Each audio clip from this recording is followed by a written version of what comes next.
Yeah, you got two choices, man. Take the blue or the red pill. Take the blue pill, stay your ass in the world and keep on eating microwave dinners. You wanna take the red pill? You can come out, wine and dine with me. It's Mouth, man, let's do it.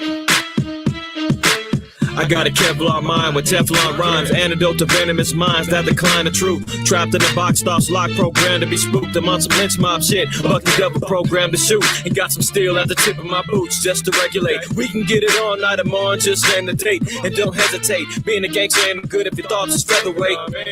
I don't care who got the best team, I'm here to drop the word and keep it moving like jet streams. And Luster Green got my niggas moving like dope fiends. You gotta see the picture, but it ain't made for flat screens. Lemur Park and Skid Row was where he's last seen. Survivalist for holy water filled in his canteen. The boogeyman's here to put an end to American dreams. I'm out of sight of extraterrestrial beings. Everything the Most High does, I hold it sacred. No stopping the sun to Jacob, you still plugged in the matrix. Me, I took the red pill, shook the snakes and the demons, keep it moving like a tracks on a treadmill. When I say I'm a Jew, I'm dead real. It's hard hats and flashlights on the hunt for Israel. We in the last days to see the killer be killed, but niggas is caught up with talking trucks and big wheels. Heavyweight Solomon jewels, I use knowledge to rule, rejecting wisdom as an act of a fool.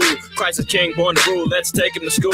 Open up the sword, baby, let it do what it do. Simple as that, Van Helsing the rap. I swing lefty when I'm holding a bat, righty when I'm holding a cat, man. On the highway to heaven, dipping out in the fast lane. I let my hair grow, OD'd on road game. Spit the hot shit, taking shots of propane. SOJ created our own lane, facing for a queen, got no time for a dumb thing. Nowadays to be heard, I gotta be rude and profane. Dumb down my knowledge, make me look like I'm some lame. It's a trip of niggas with chump change, be so vain. It's a principle of truth, IQAhmath his first name. Come on, everything the Most High does, I hold it sacred. No stopping the son of Jacob, you still plugged in the matrix. Me, I took the red pill, shook the snakes and the demons, keep it moving like the tracks in a treadmill. When I say I'm a Jew, I'm dead real. It's hard hats and flashlights on the hunt for Israel. We in the last days to see the killer be killed, but niggas is caught up with talking trucks and big wheels. Yeah. Okay, so understand what I'm putting out there. Red pillars only, okay? You want to take the blue pill, microwave, popcorn your ass to death, go ahead. You know, I ain't got time for that, man. I'm too focused for that. The soldiers that I roll with is too focused for that. So if you want to get down, get your mind right, come and holler at me, you know? Because when Yahweh Shah comes back, it's a rap like a gypsy mummy. A lot of these heathens want to trip and act a fool. I thug it out for the Lord, and I don't need no tattoos. We drop bombs with the Bible while you stand there baffled, looking like you seen a ghost. I'm with the Lord of hosts. Still keep a hood, crack a yak, and we can take a toast. Cheers.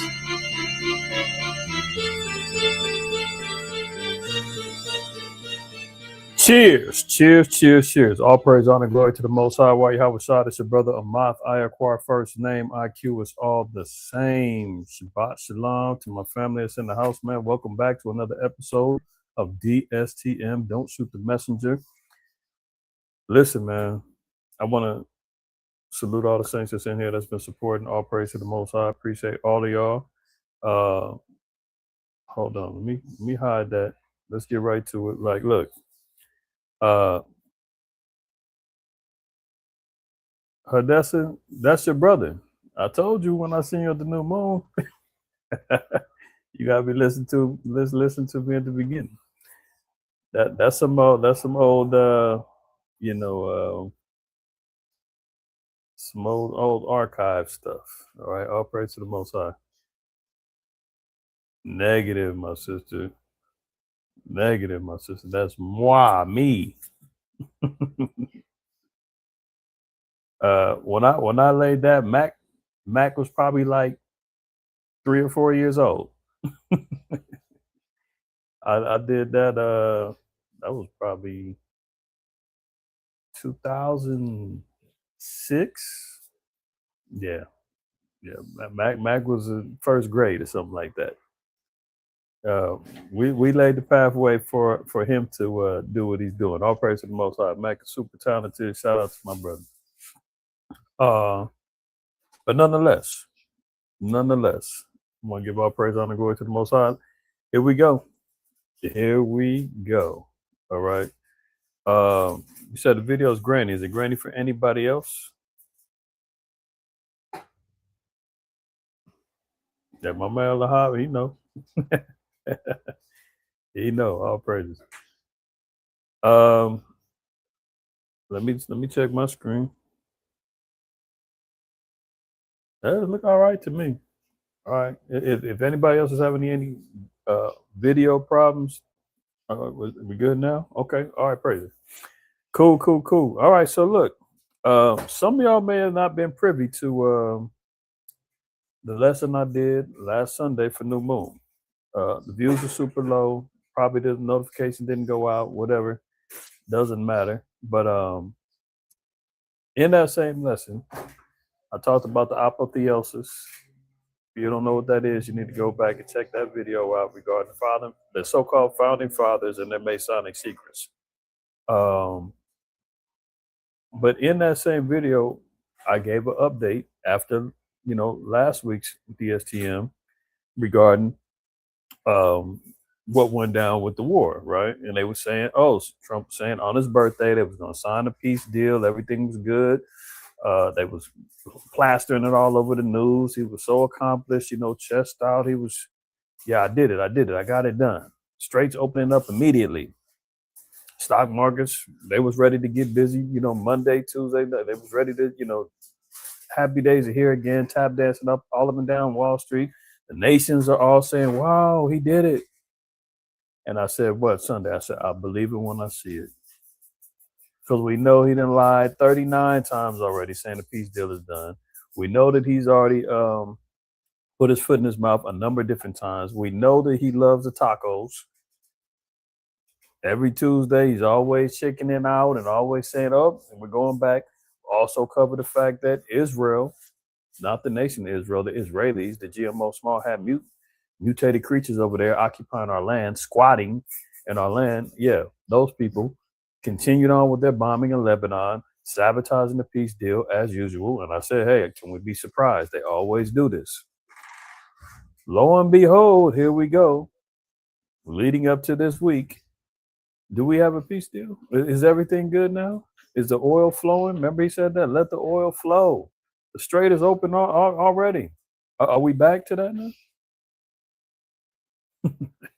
All praise to the Most High, man. All praise to the Most High, because at the end all be all, everything that's going on is of his will, not the will of man, not the will of some peace deal, not the will of Tom, what's his name, Witkoff and Stephen Miller or Agent Orange or any of the above. None of them have the ability to thwart the plans of the Most High, right? But what's our jobs as Israelites, as men and women of the Lord, saints of Yahweh? What are we supposed to be doing during these times? Let me share a couple of scriptures and we're going to get to some current events, man. It's very important everybody stay tuned, keep your eyes and ears open, because times, narratives, stories, histories is moving so fast that it's hard to keep up. It's hard to track what's true, what isn't. So we got to be vigilant. We got to be wise. We got to make sure that we understand and know where we're at in these days right now. All right, let's open up. We're going to start off with Ephesians. Hold on. Ephesians. Let's start with chapter 5. Ephesians 5. We're going to read verse 15 down to 17. And that reads, see then that ye walk circumspectly, not as fools, but as wise. One thing for sure, two things for certain.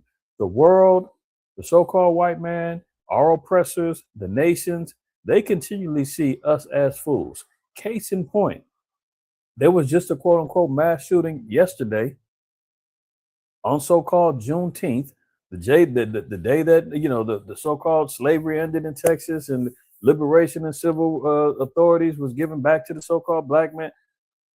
Date is supposed to be of observation and celebration, celebrating our unity and our freedom, right? 13 people get shot over in Chicago. I guess it's par for the course. It's summertime. Should we be surprised? And not really.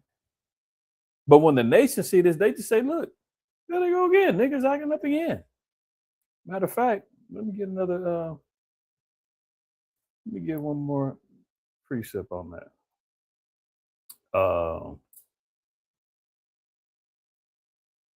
I want to read Wisdom of Solomon, chapter 5. And, man.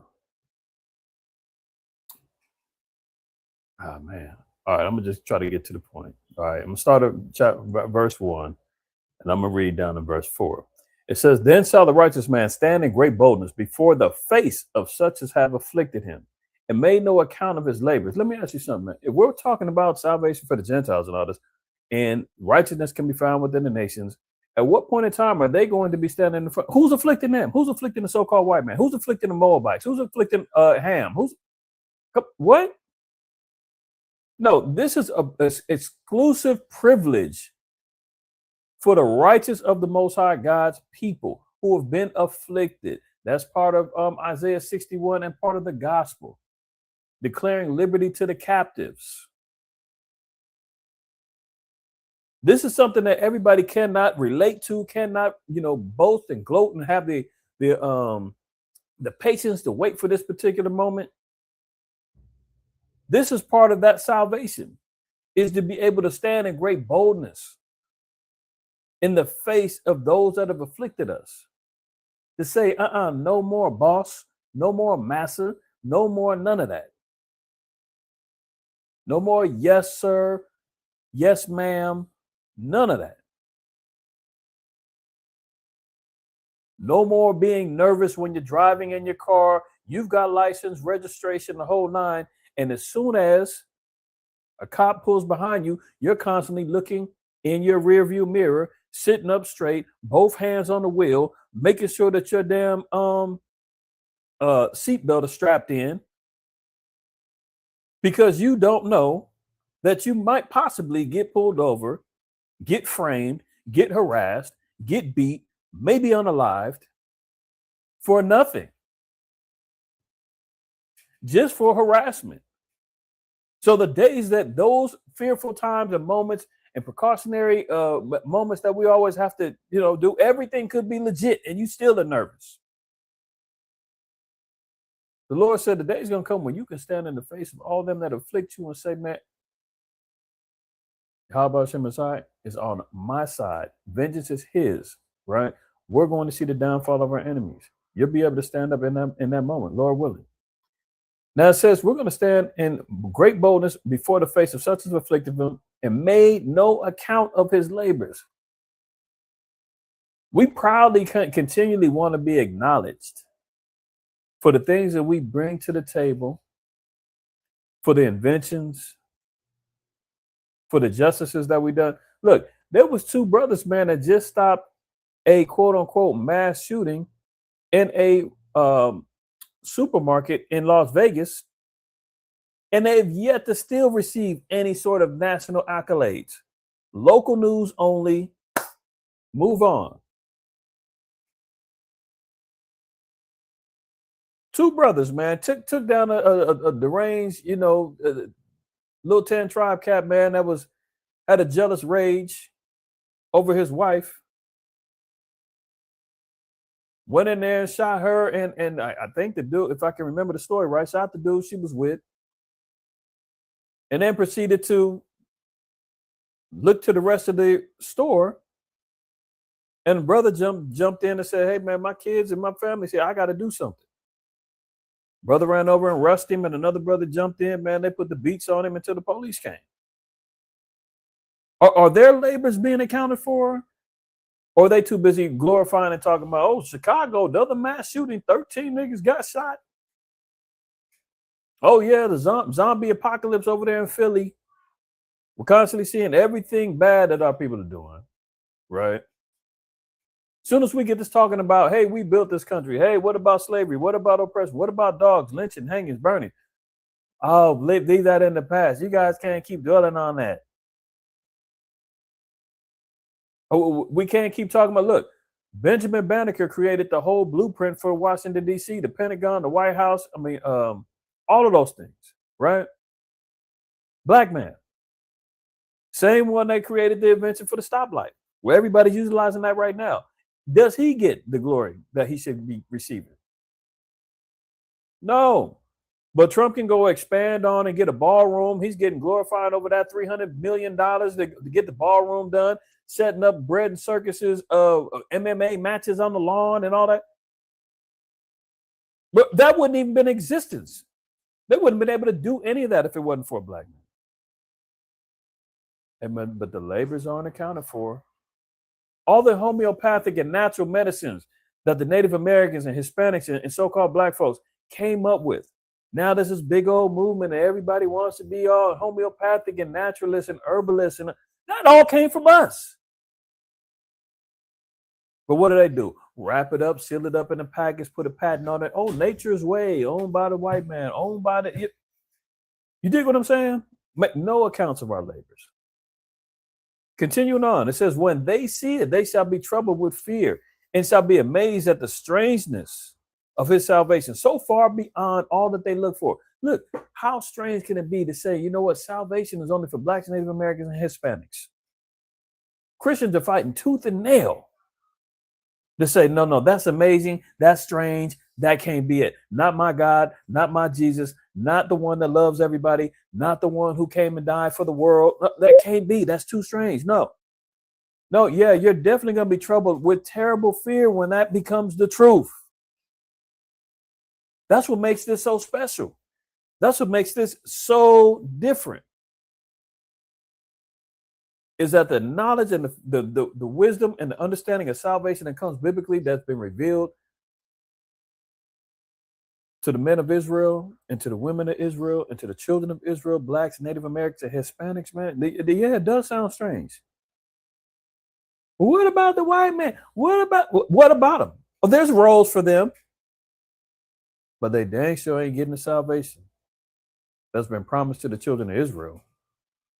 When they see it, they're going to be troubled with terrible fear. So far beyond all they look for. Yeah, so far beyond. Because what was they looking for? White man floating down with turtle doves saying, stop fighting, everyone, let's get along, everyone, I love you, come to me, we're going to go to heaven. That's what white slave Christianity going to teach you. And now they modernize it a little bit. They got the little youth preachers out there now with the little tight, skinny jeans on and, trying to be hip and got their little microphones, clipped to their ear and they want to try to relate a little bit more. You understand what I'm saying?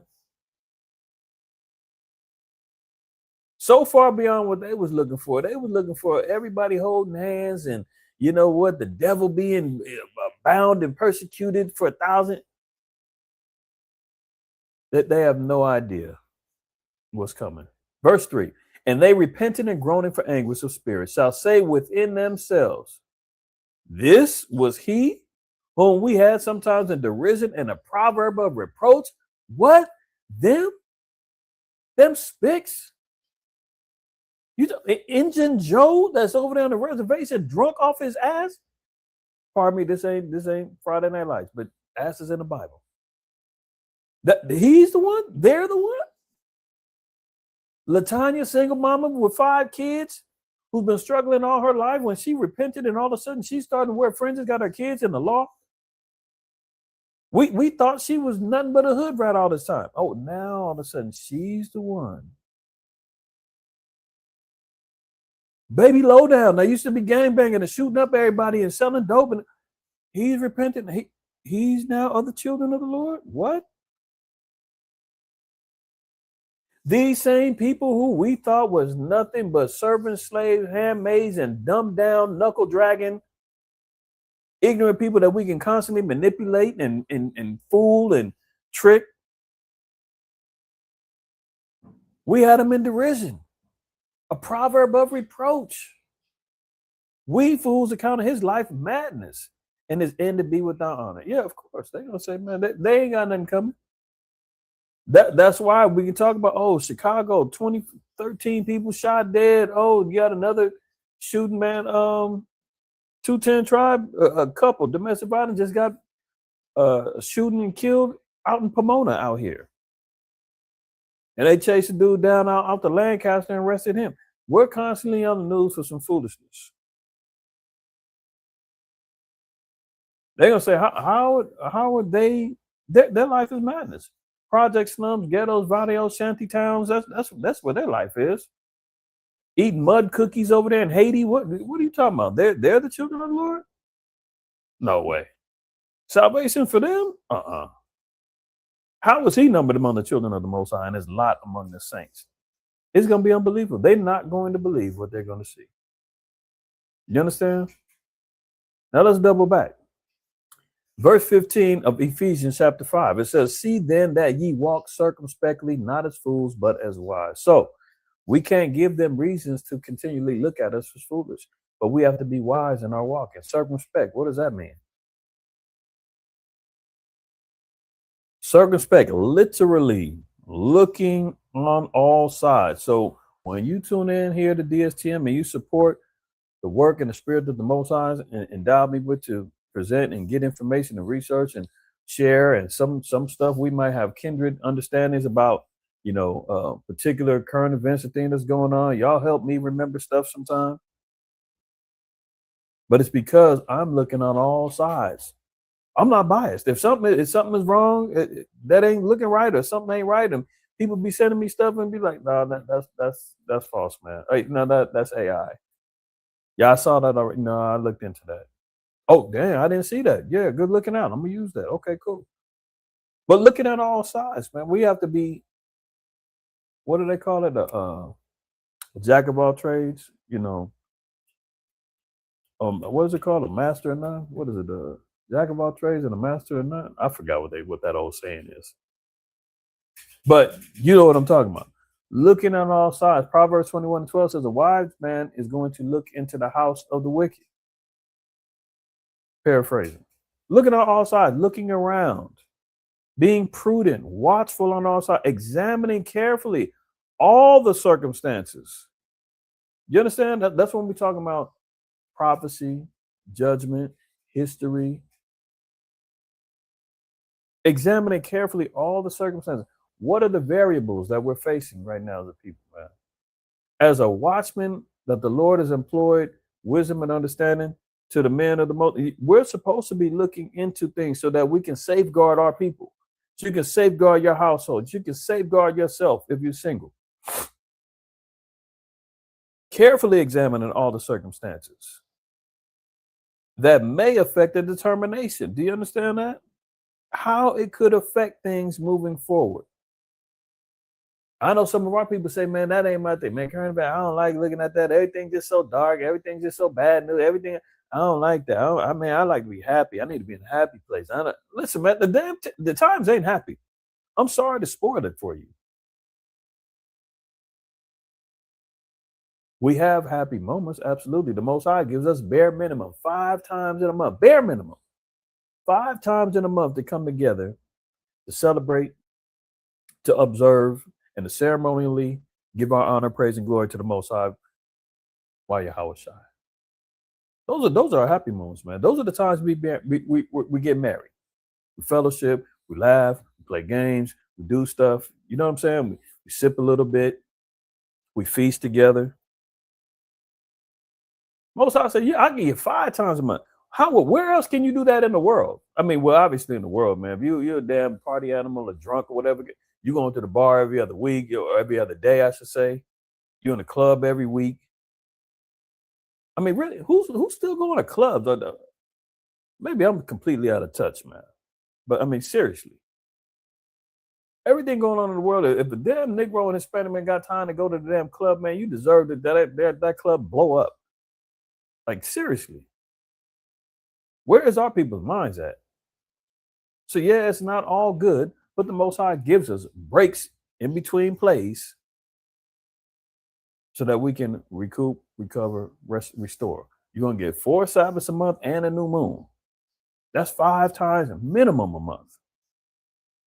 Add those in when we have a Passover, that's 7 days. Add that in when you got dedication to 8 days within that same month. Add that in when you got Feast of Tabernacles. The Most High doesn't neglect our people being able to have some fun and turn up and enjoy each other's company. Because he knows. Yeah, rough times ahead. But at the same time, you're going to have opportunities to recharge, reconvene, give him his praise, honor, and glory, and have some fun. So it says, be cautious.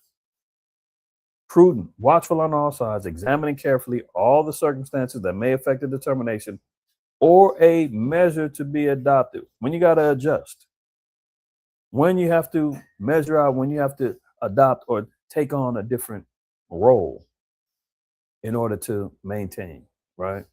So these are the things that the Lord said we have to do. Being circumspect, watching on all sides, being mindful of circumstances, being able to adopt based upon those circumstances, not being fools, but as wise, redeeming the time because what? The days are evil. Sorry to break the news.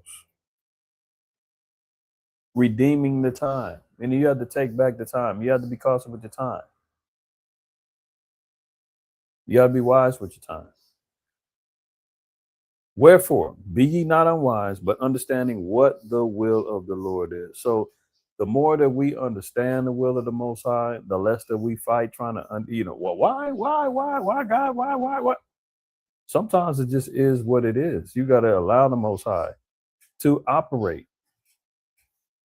But understanding what the will of the Most High, what the will of the Lord is.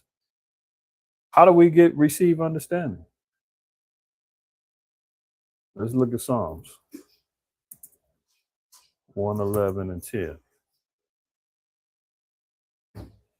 Psalms 111 and 10. The fear of Yahweh is the beginning of wisdom. A good understanding have all they that do his commandments. So if you want to understand what the will of the Lord is, the Lord said, well, you got to first of all apply these commandments in your life. You got to actually do the will of the Most High. You have to live, learn, and apply these words.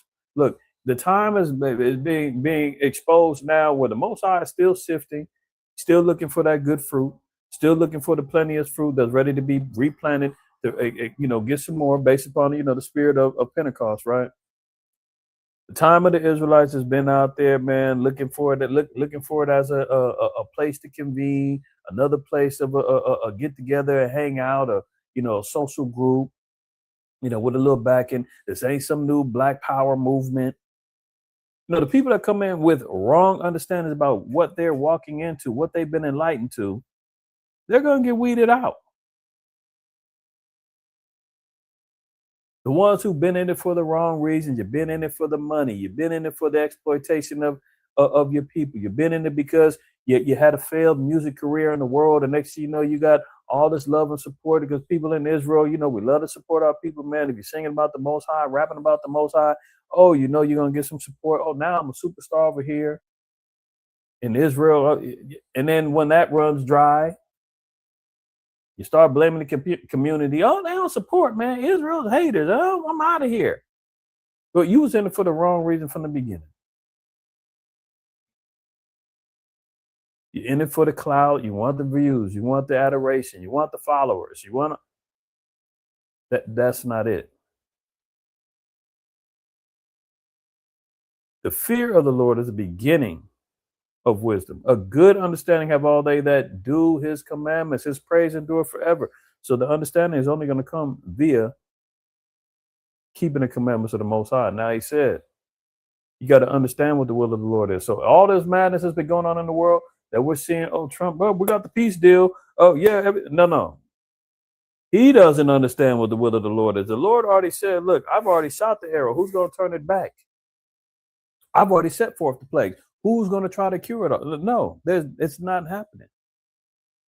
The wheel is in motion. The avalanche is already rolling down the hill. It's getting bigger and bigger. And as much as the so-called white man says, it's not that big. Look how far away you are. It looks bigger than it is. It's so close, but I got it under control. Don't worry. No, you don't have nothing under control. The Most High has everything under control, and it's his will. As hard and rough as it's going to be, each day that we continue on moving towards our end goal, which is the kingdom of heaven, it's not going to be no cakewalk, y'all. It is not. We have to remove the old Christian mentality that says all you got to do is have faith and believe, be baptized in the blood of Jesus, and and everything is yours.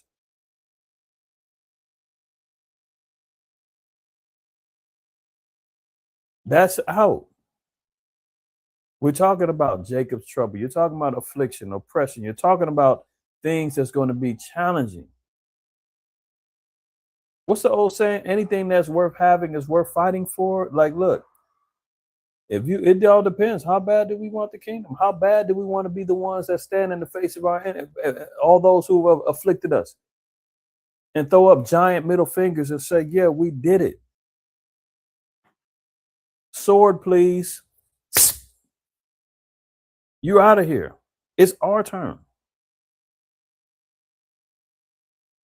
That don't come easy.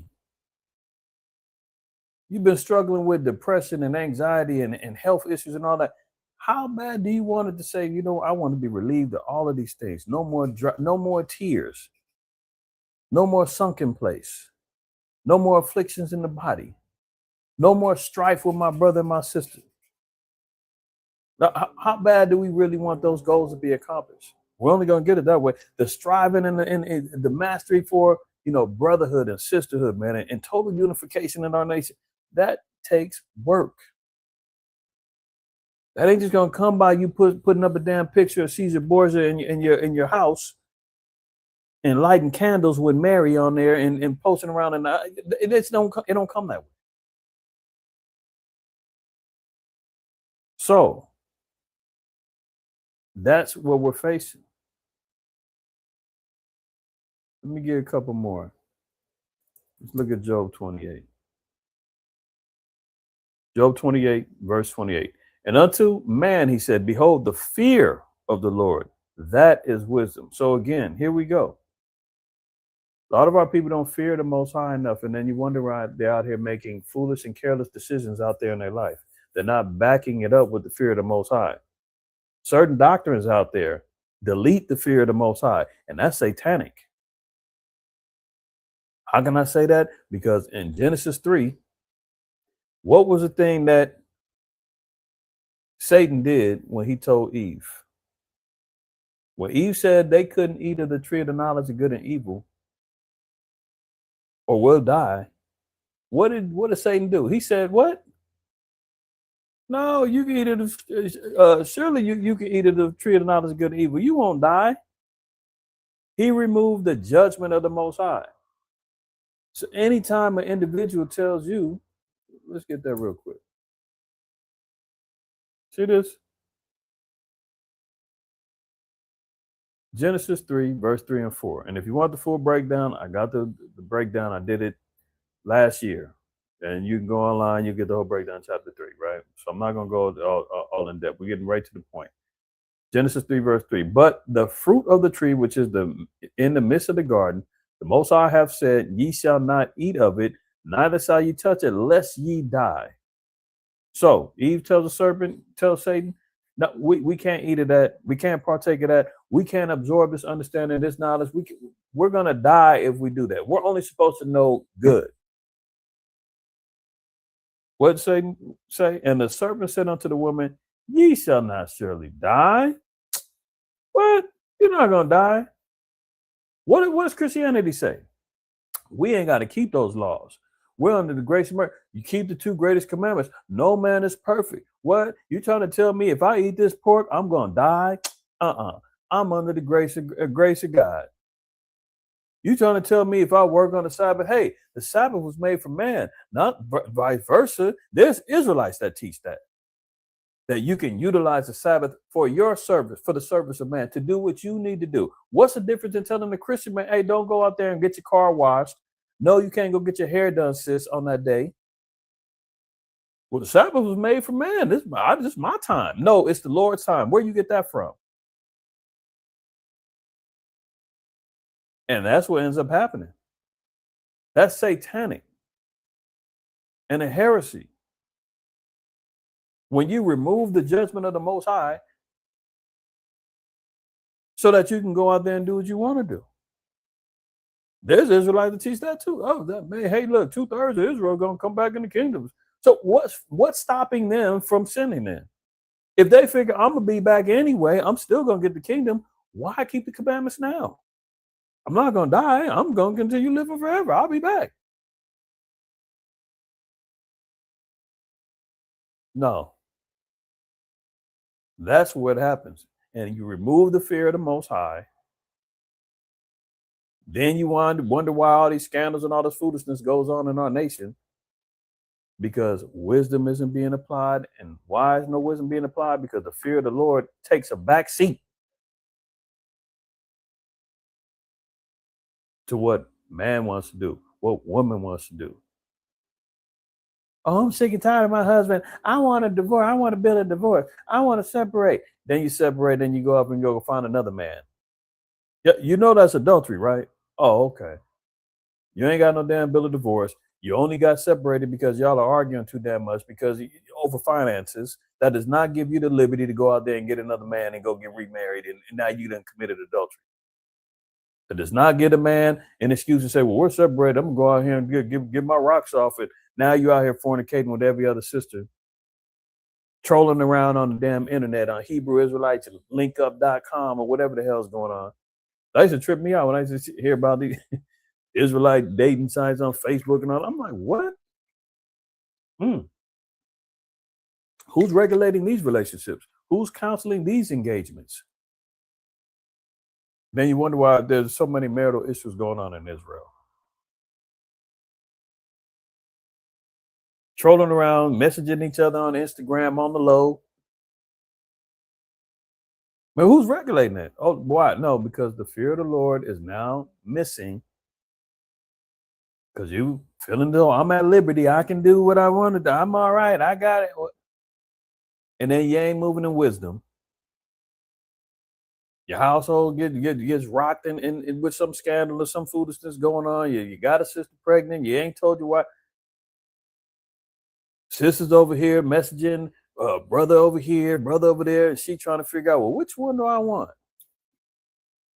He be in my DMs, she in my DM, he in my DM, and I'm messaging all of them with my head wrap on. Shalom. My phone bill. I don't know if I'm gonna get my phone bill. Hey, brother. This is a made up name. I'm not saying nobody in particular. All right, be clear. Hey, brother Azariah. Hey, brother Abraham. Can you help me with my phone bill? Brother sending money. Brother think he's courting a sister via online. Never met her in person. But you could be talking to a damn man. Who knows? The way this thing goes on nowadays, catfishing on the gram and all. Like, seriously. Because why? The fear of the Lord is lacking. And there's no wisdom. So what's the Lord say? And unto man he said, behold, the fear of the Lord, that is wisdom. And to depart from evil is also understanding. That means we have to depart from our sins. That incorporates the commandments. We have to abstain from all appearances of evil. You know, we got to really walk circumspectly in our paths in this truth. There's a lot of places to slip, man. A lot of pitfalls, a lot of stumbling blocks that's out there. You got to watch how we walking, watch how we talking, watch your associations with people. You got to be circumspect with even who you dealing with. But I'm gonna keep it real. As the scriptures say, all of Israel ain't Israel, but as much as we come into this and we want to embrace and hug and get everybody, you got to really vet who you are dealing with. The scriptures tell us in 1 John 4:1, try the spirits by the spirits, whether they be of the Most High or not. Sirach, the 6th chapter, tells you to prove a friend. You cannot constantly be in this, hey, Shalom, man, that's my brother right there. You don't know that, Jake. Jake may have all kind of wickedness under his nails. You embracing the Jake and you taking pictures with the brother next to you, brother's like, hey man, you over there, this brother done committed adultery and fornication, man. He done beat off several women. We done booted him out the community. And you like, what? Oh, the brother just hit me up on Instagram and said he wanted to come to our school. I didn't know. Like, it's all kind of madness that goes on. You got to vet who you dealing with. Let alone there's agents within the nation already. They're snooping around, supplanting minds. Got to be circumspect. The days are evil, right? Let's get a couple more and then we'll get to these current events. If I'm making sense, man, and y'all feel where I'm coming from, Those 7 in the chat, let me know that I ain't talking to myself. Hello? Are you there? Colossians 4, verse 5. Walk in wisdom toward them that are without. So what's the Most High telling us? That we have to walk wisely in our steps. When you're dealing with those that are without wisdom. Why? Because we got to be examples to the flock. You got to show your people the right way to go. You know, you never know where you can actually turn their minds into thinking more righteously, more wise. They may say, man, you know what? I don't agree with everything, you know, the Israelites be saying, man, but them brothers do be making some good points. Them brothers do be walking. Them sisters do be carrying themselves in an upright fashion, in a modest, in a humble fashion. Can't speak against that. I may not believe that, you know, salvation's only for them, but I can't knock them for whatever else they're doing. Walk in wisdom towards them that are without, right? So we have to be more wise than those that's without wisdom. You can't be walking around here with the same damn wisdom, making the same decisions like you was in the world. There ain't no reason that I'm stumbling and doing the same things that old me was doing 30 years ago, 30 plus years ago. There ain't no reason why I'm here right now and I'm doing the same thing that my next door neighbor is doing some foolishness and I'm doing the same damn thing as him. Nobody should be reflecting back saying, damn, Israelites, man, ain't no different in the world, man. They doing the same thing. Why can anybody make those comparisons? And I've heard it before. I've seen it before. I've witnessed it. We saying, damn, they ain't no different in the world. What are they doing that's different? What's setting them apart? Why are they still doing this? Why are they still acting like this? Why are they saying this? It's because they're not walking in wisdom towards them that are without. They're walking in equality with them, those who are without. And that, brothers and sisters, is not how you redeem the time. Listen, why are we constantly hearing about redeeming the time, taking back the time, conserving the time, utilizing time wisely? Because there ain't a lot of it. So we've got an obligation to walk accordingly and not foolishly. Isaiah 33 verse 6, and wisdom and knowledge shall be the stability of thy time. So when things become unstable, unsettling, when things become topsy-turvy, when things aren't clear to you in your vision and your understanding of where things are, when your discernment level is low and you're wondering what's happening in the world, what's going on in my life, why are all these spirits coming at me, why are all these spirits attacking my family, why are all these spirits attacking our nation, my church, what's going on? The Lord said, pause, reinvest the fear in him, gain more wisdom, make sure the commandments is there, depart from evil, employ wisdom and knowledge to keep stable. So when things get rocky, that's because wisdom and knowledge aren't the balancing. They're not on the scales of balance. Wisdom has got to be on one side, knowledge got to be on the other to create stability. You got to have knowledge, and then you got to have the wisdom to apply said knowledge. And it's all found within the scriptures, let alone our personal experiences that the Lord already told us, the things that were done aforetime before our learning. Throw nothing away. The good, the bad times, your stumbles, your falls, use all of that to create a better you in this truth. You don't wallow in the mires of, oh man, I just failed, man. I can't believe it. I stumbled. Oh man, well, it's over for me. No, dust yourself off. Reinvest your faith in your repentance and handle your business. Put that scale back up. Put the knowledge on one side, wisdom on the other. Get stable in your life. You're all over the damn place. Can't hold on a job. Your marriage is in shambles. Your kids is all over the damn place. You don't want no structure. You don't want no order. So I'm not camping. I ain't dealing with them camps and all that. Okay. Keep going the way you're going and see how far that takes you. And I'm not saying the camp is going to be the end all be all. Camps got issues too. But foundations of stability are going to be found where structure is, where order is, where there's a semblance of structure. Then you're going to be like, oh, okay, this helped me out. I'm getting a little bit more stable, man. Things was rocky. You riding on 3 flats.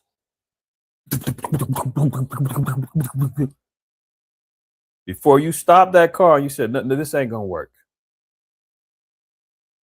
Let me get out my fix-a-flat, jack up my car. I'm gonna put some in one. I'm gonna put a little bit more in the other. I'm gonna put a little bit more in the other. That might get me to where I can get to a full service station and get some air in my tires, where I can replace these tires. I can do what I need to do. Instead of just rolling around just saying, well, 3's gone, I might as well just wait till the last one. I'm rolling on rims and everything destroyed. You understand? Wisdom and knowledge will be the stability of our times and strength of salvation. The fear of Yahweh is his treasure. Most High takes pleasure in us fearing him. Why? Because he knows that we're now keeping his commandments. All right. So all praise to the Most High. Let's get these current events, man. All right. So, as per usual, Agent Orange, man, head orangutan in charge, has declared Trump says Iran is finished after canceled negotiations as Israeli attacks threaten a deal.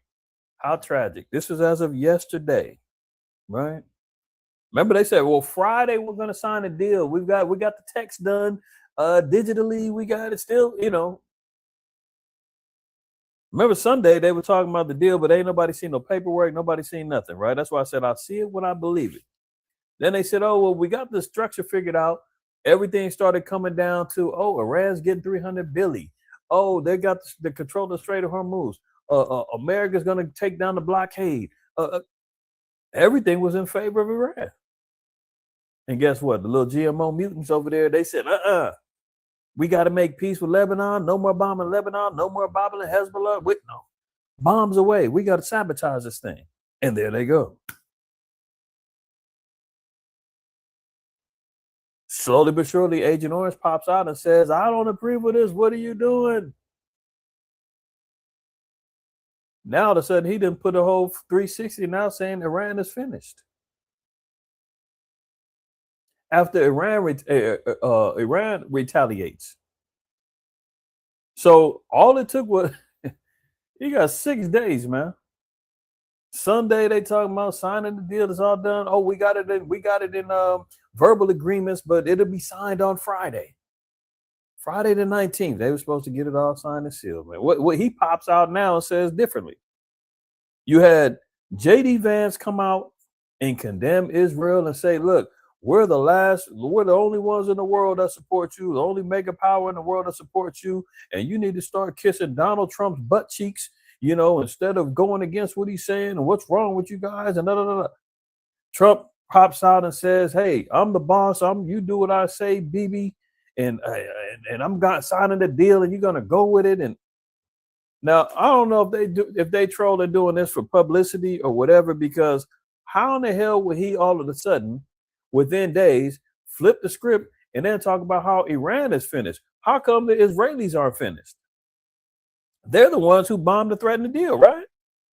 Why are you not saying, hey, the small hat GMO mutants over there, look, the AstroTurf people, you guys are finished. You just blew the deal.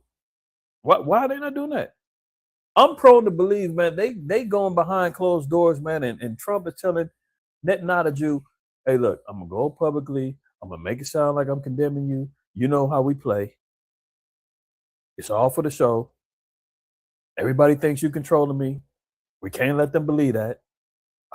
Is that okay with you? Let me hold on. Let me pull out your chair for you. Let me make sure you're on board. Netanyahu sits down and says, go ahead. I'm listening. Okay. So I'm going to go out. I'm going to say that I'm tired of you and blah, blah, blah, blah. But it's all lies. It's all lies.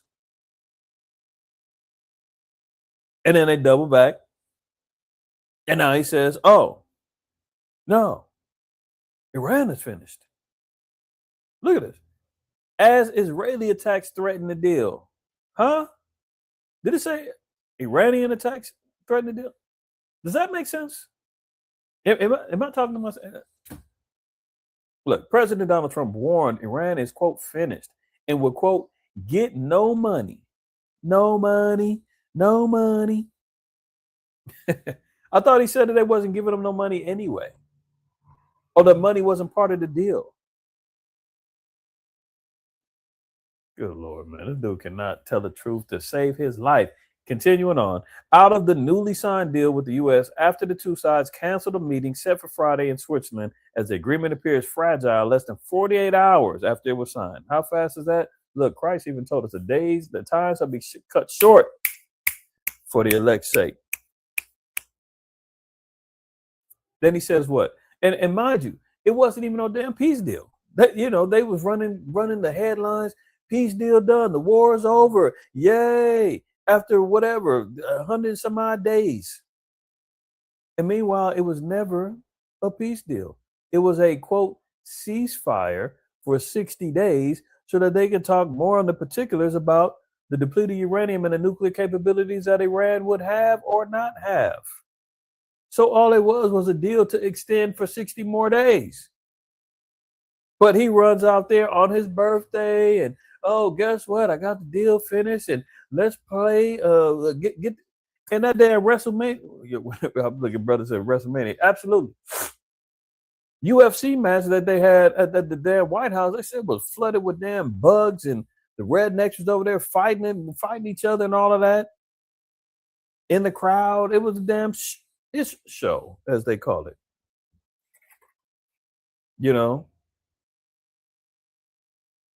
So what does he say? Trump said, quote, we'll play out the 60 days. They get no money, not 10 cents, referring to the 60-day period after the agreement was signed overnight Wednesday to negotiate outstanding issues, including the future of Iran's nuclear program. Okay, so there was no peace deal. This was nothing but an extension of the ceasefire, 60 more days. Now he's saying we'll play out the next 60 days. We're just going to let it ride. And then we're going to get it cracking again. So we'll see. Damn lies. Look at this. Flash traffic. Iran suspends the memorandum of understanding. Iran has suspended its entire 60-day negotiation period with the U.S. over the direct violation of the MOU's first clause, according to reports from Iran's Fars news agency and Al Mayadeen News. Iran says Israeli attacks on southern Lebanon constitute a breach less than 24 hours after the MOU was electronically signed. Look at that.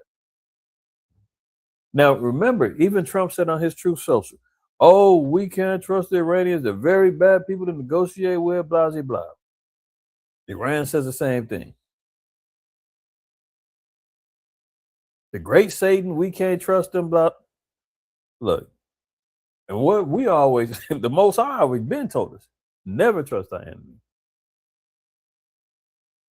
And here they go, trying to think in good faith.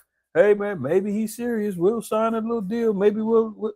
But the deal was completely favoring Iran, so I don't even see why they wouldn't sign it. You see, last week they said that Qatar and the UAE was getting ready to give them billions of dollars so they can already kickstart any attacks on them at the U.S. bases over there. So there you have it. Now, look. Iran's negotiating delegation had already been preparing to depart for Switzerland to launch the first round of talks before Iran made the decision to suspend the entire trip. Urgently, Iran makes it clear it will also not unilaterally fulfill its commitments until Iran is fully assured Israeli attacks on Lebanon have stopped and the U.S. has practically adhered to the first clause obligations. Talks remain canceled. You see the first thing. Iran has to have full assurance that the Israeli attacks on Lebanon will stop. And they're not doing that. The Greater Israel Project, the Ben Gurion, Canal and Project Paradise or whatever they got going, that is not going, they're not stopping for that. So you can forget about peace talk, man. Buckle up because it's going to get nasty as we continue on. Israel and Hezbollah agree to halt fighting, officials say, as U.S.-Iran talks hang in the balance. See, there they go, throwing out a whole nother disinfo. Oh no, well, Friday they get reamed by J.D. Vance and Trump.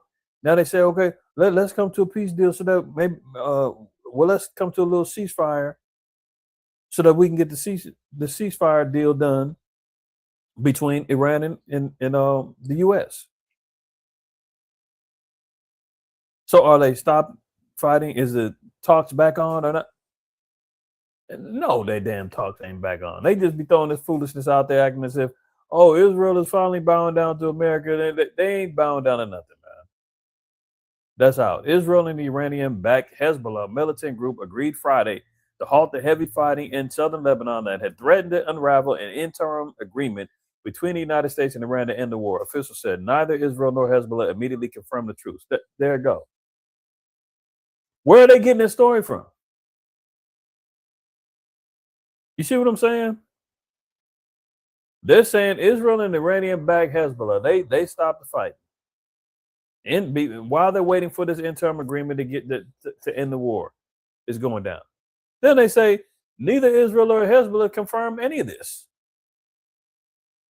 But the damn news gonna put this out there. This is Mockingbird Media at its finest. This is the Ministry of Information, i.e., 1984, trying to control the thoughts. War is peace, peace is war. Like those particular slogans. Remember that? Let me get that real quick.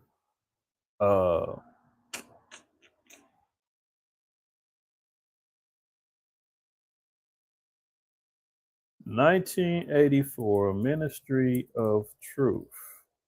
War is peace.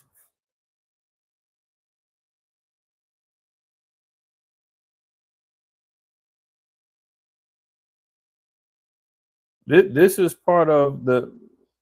If you haven't seen, well, look, I know people you ain't reading no book, so they do have 1984, the movie. It's an old movie, it's an older movie or whatever. But you could check that out. I think it's on Amazon. But nonetheless,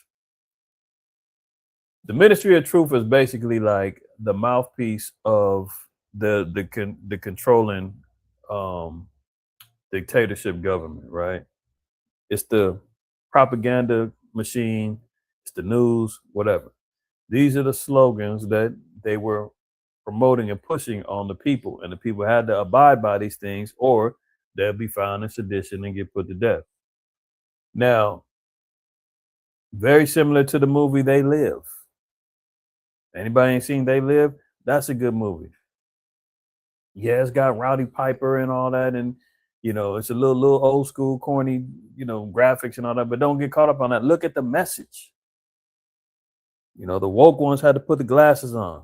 Many of y'all seen that movie They Live. You put the glasses on, and everything now becomes a light. And you're looking at things. You look at money and it says, "This is your God." You take it off and it's, George Washington on a dollar bill. You put it back, you're like, "This is your God." You're like, wait a minute, what the hell? You're looking up at an advertisement that says, "Watch TV." And then you look at the actual billboard and it's an advertisement for, some vacation spot. All things that they're utilizing to, do control. But anyway, the Ministry of Truth says what? War is peace. Freedom is slavery. Ignorance is strength. So this is all the spirits. This is all the mentality that gets put out there, especially on our people right now. Our people don't believe they're in slavery. Well, we're free. Tell that to Carmelo Anthony. You dig what I'm saying? Like, tell that to the damn white man that shot up the black family reunion last week. Ignorance is strength. How many of our people don't want to know anything right now? I just made mention last week. You got the damn, like I said, I thought we had a nice little break from these dumbed down female rappers that are out here leading the young sisters out here astray. You got to break from Cardi B. You got to break from Sexy Red. You got to break from what's her name, Meg Thee Stallion, and all of them. They all been in their little corners, man. You ain't really heard too much from them. But here come Young Miami, the mistress of Diddy, and she got the song talking about spend that cash, shake your ass. You know what I'm talking about. Where's all my scamming niggas at?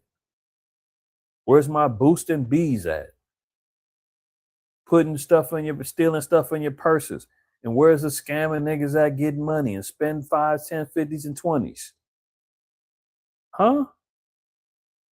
That's where ignorance is strength. And you can't tell them nothing as they're running around here, bumping their music, high as out of their minds, trying to emulate and live what they're listening to. Hashemai, good thing that you haven't heard from her. Keep your ears pure. But because I'm being circumspect and I'm looking in all directions, I'm trying to see what is our people doing, what are they into, what's happening. And to this moment, I've not heard the whole song. I've heard the hook and I've seen it, and I'm like, oh my goodness. There you go. This is the same ones who had the hot girl summer 5 years ago, or however long it was, where they were telling sisters, it's a hot girl summer. Go out there and do you. Get these niggas, get this money, lay who you want to lay with. It's our turn. Get it, B. Right? That's her. And that she's back again. So these are the slogans, man. Freedom, slavery, war, peace. And this is what they're trying to promote. So here they go. Oh, peace is on the deal. No, war is on the deal. Peace is we don't know what the hell they're doing, but we know that they're lying. If you can say within the first paragraph of this article, neither Israel or Hezbollah immediately confirmed the truth, why are you reporting it as if it's happened or that they've agreed to this? I digress. Let's continue. Iran says the Strait of Hormuz is closed over ceasefire violations after continued Israeli strikes in Lebanon. Remember, Agent Orange said, let the oil flow, baby. Strait is open immediately. That was a lie.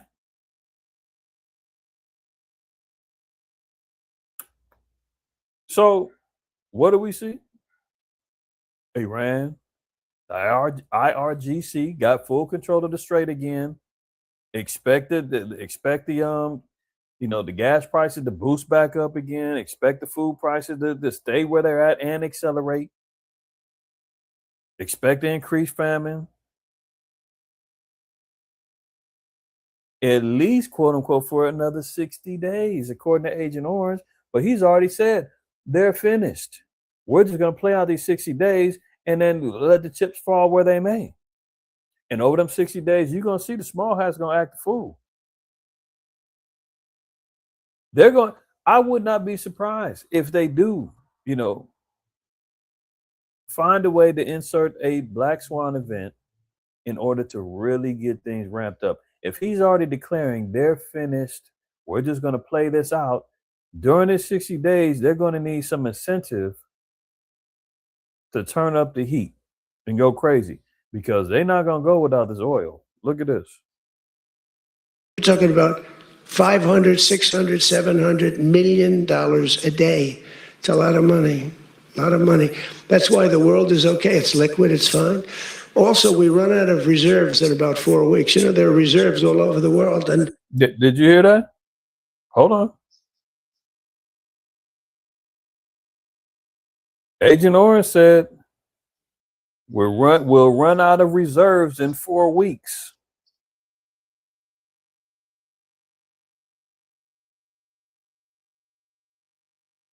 There are reserves all over the world, and we would really run out. And there'll be a time when you wouldn't be able to. Let me back this up a little bit. My bad. In about 4 weeks. There are reserves all over the world. That's why the world is okay. It's liquid. It's fine. Also, we run out of reserves in about 4 weeks. There are reserves all over the world, and we would really run out. And there'll be a time when you wouldn't be able to get it. And you want to see bedlam? So for all those so-called geniuses that want to show me how smart they are, ask them why didn't they blow up General Soleimani? Ask that of the general and a couple of other people that I like very much, but boy, are they wrong. Go ahead.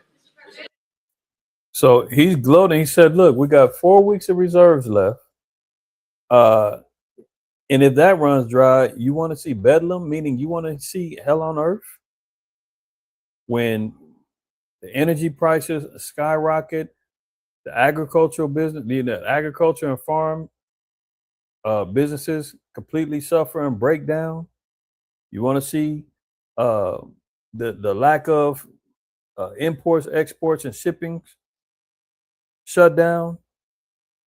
You want to see the war really get turned up? That's why I said I'm wondering.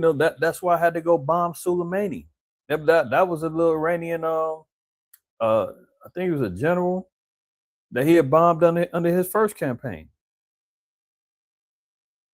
and just said, "Look, I got to put these cats to death, man, so I can snatch up that oil."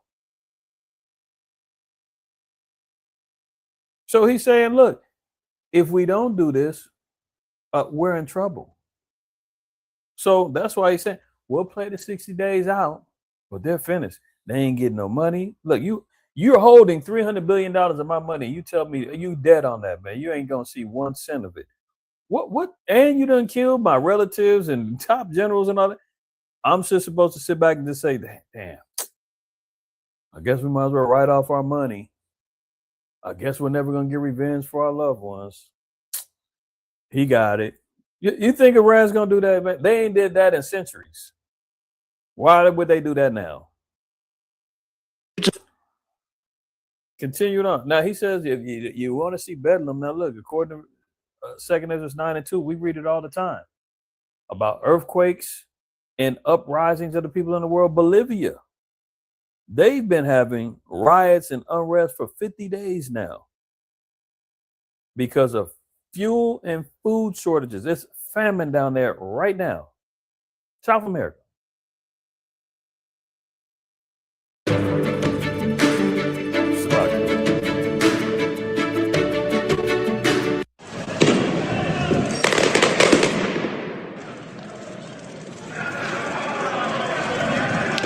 Mind you, Agent Orange just said, if you really want to see Bedlam, see what happens when you don't have no oil.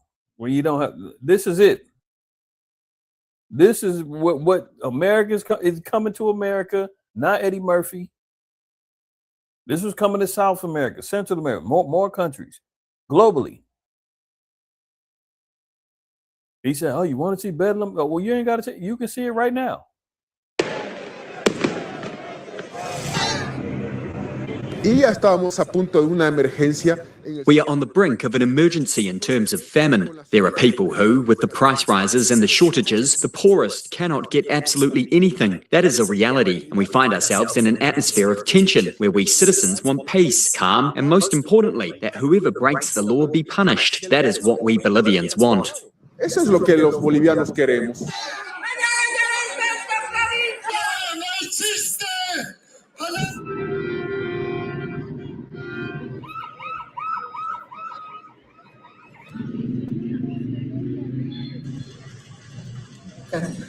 I haven't opened for over a month and a half. I haven't opened on Saturdays or Sundays. I had 9 employees under my care. Unfortunately, I had to tell them to take a break. What am I going to sell? There's no meat, it's expensive, and there's no chicken. There aren't any ingredients either to vary with other dishes. Nothing.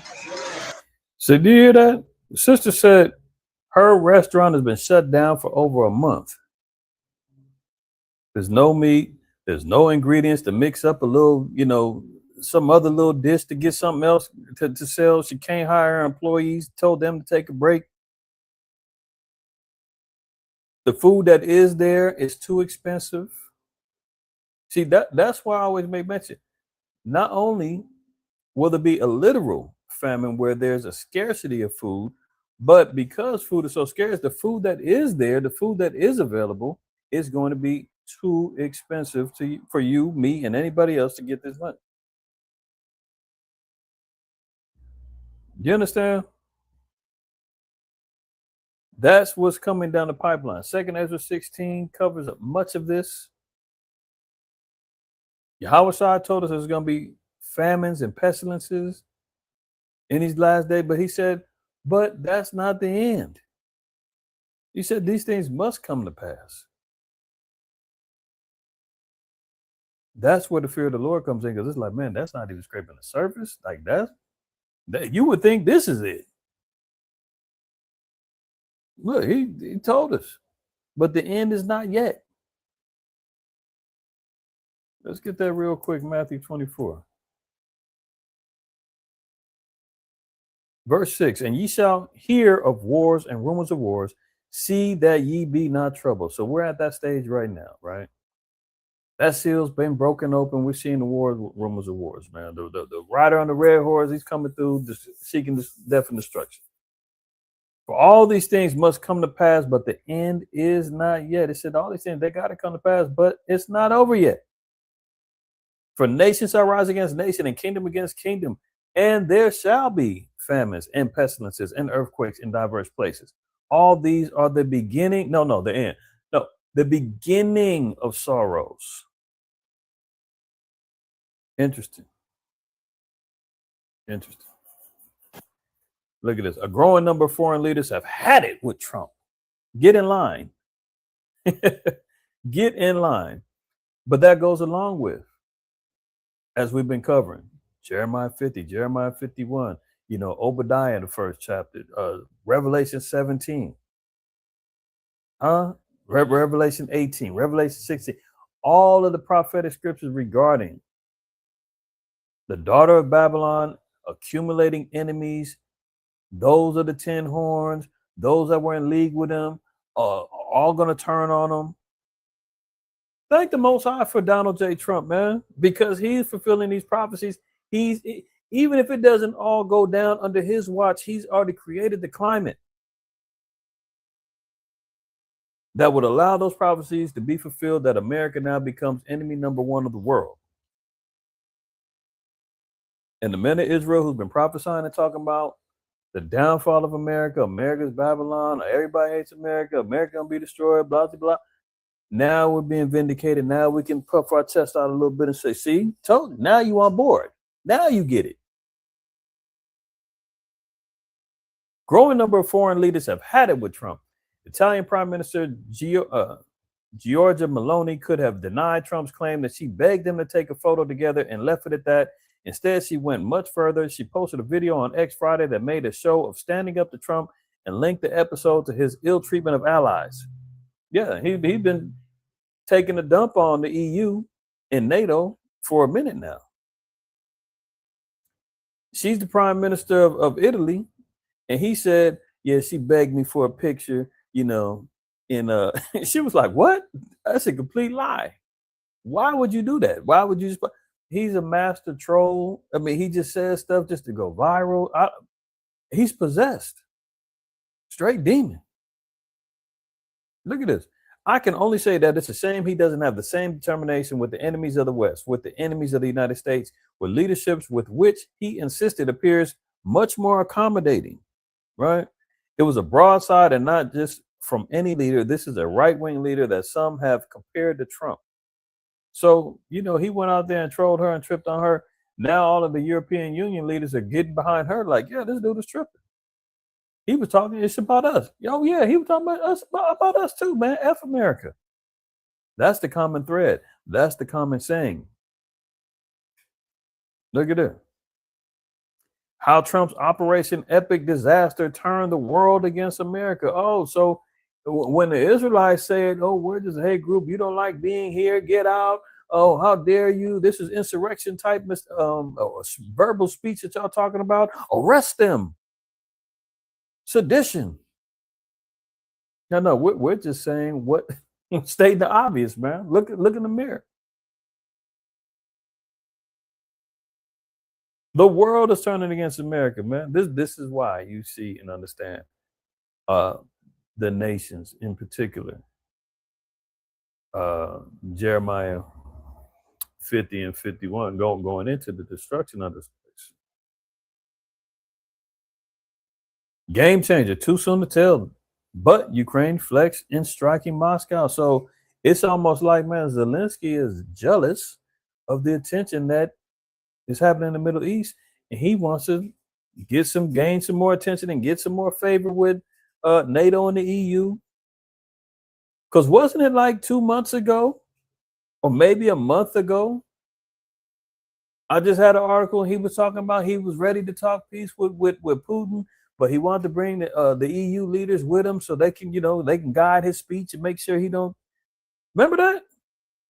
It was just like a month ago. He was talking about how he was ready to talk peace. He was ready to wave the white flag and bow down. But he unleashed some lethal strikes over in Moscow.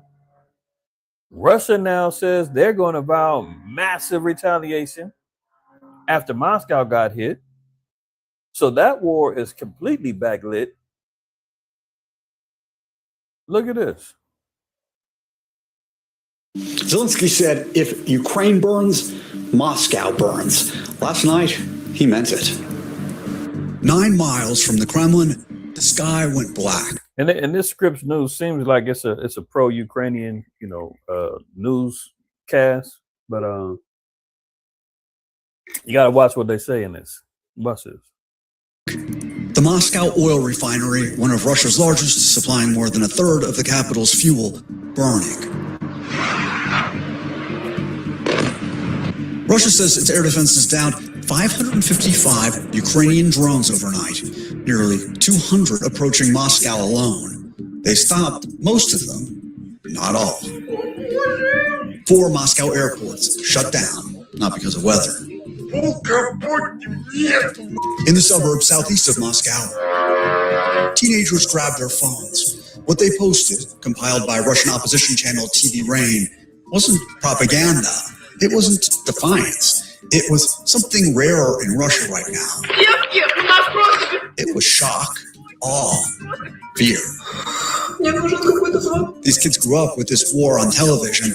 Last night, it moved into the neighborhood.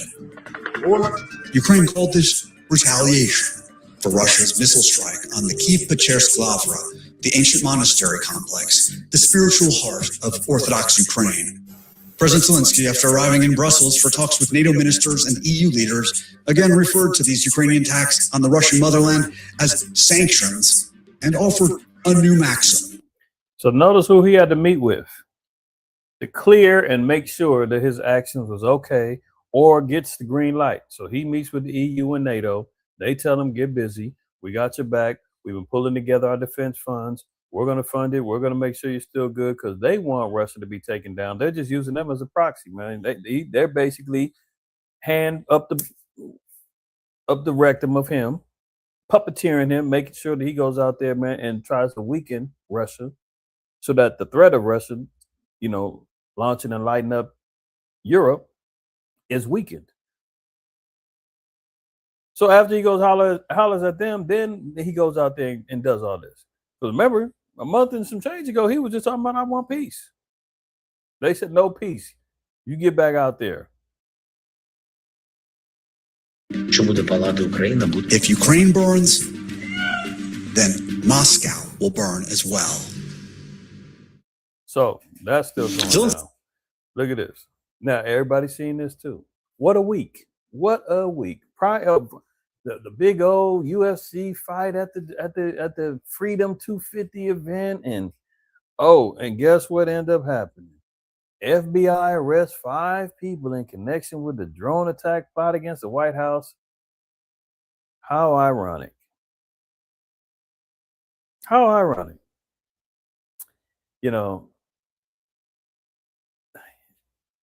Everybody's seeing this. Buy it if you want to. This is getting ridiculous, man. One thing for sure, 2 things for certain. Agent Orange, Orangutan Orange, he knew that what sealed his election what was it? 2 years ago. Damn, time is flying.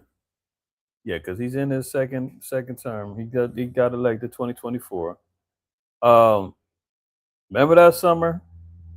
He got sniped in the ear and all, and they even saying a lot of that now is unraveling, and that ain't looking too kosher either. And he done said close down a damn investigation about his assassination. Did you hear that? Did y'all hear about that? After they start digging deeper and more bones is getting unturned and things ain't looking kosher about that whole situation, he says, hey, shut it down. Shut it down. That's the case closed, man. We got the guy. It's over with. I don't want to know. How would you want to? How are you trying to? Now you want to stop the investigation about somebody who tried to unalive you? This is getting wild. This is getting wild, man. So the FBI arrests 5 people, right? In connection with drone attack plot against the White House, UFC free. Brother said he ain't see that. Okay. Hold on.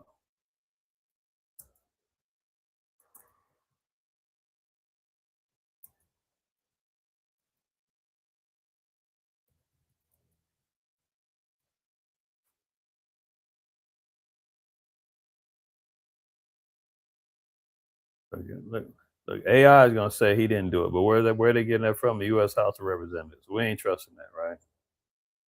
Tucker Carlson, he's saying Trump shut down. Tucker Carlson claims terrified Dan Bongino told him Trump shut down Butler assassination investigation himself.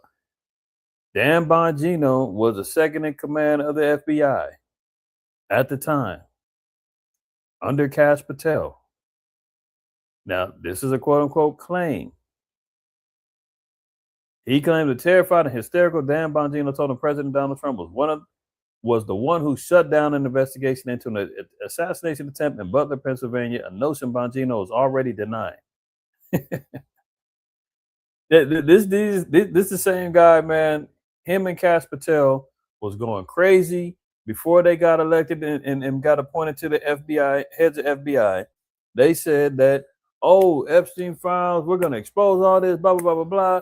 Oh, we're on this guy. And when we get in there, we're going to drain the swamp. And as soon as they get in there, they have a press conference with them sitting on each other's laps talking about, oh, yeah, Epstein, yeah, he committed suicide. His case closed. We saw the video. Everything is out the picture now. Let's leave it alone. And everybody's looking like, what?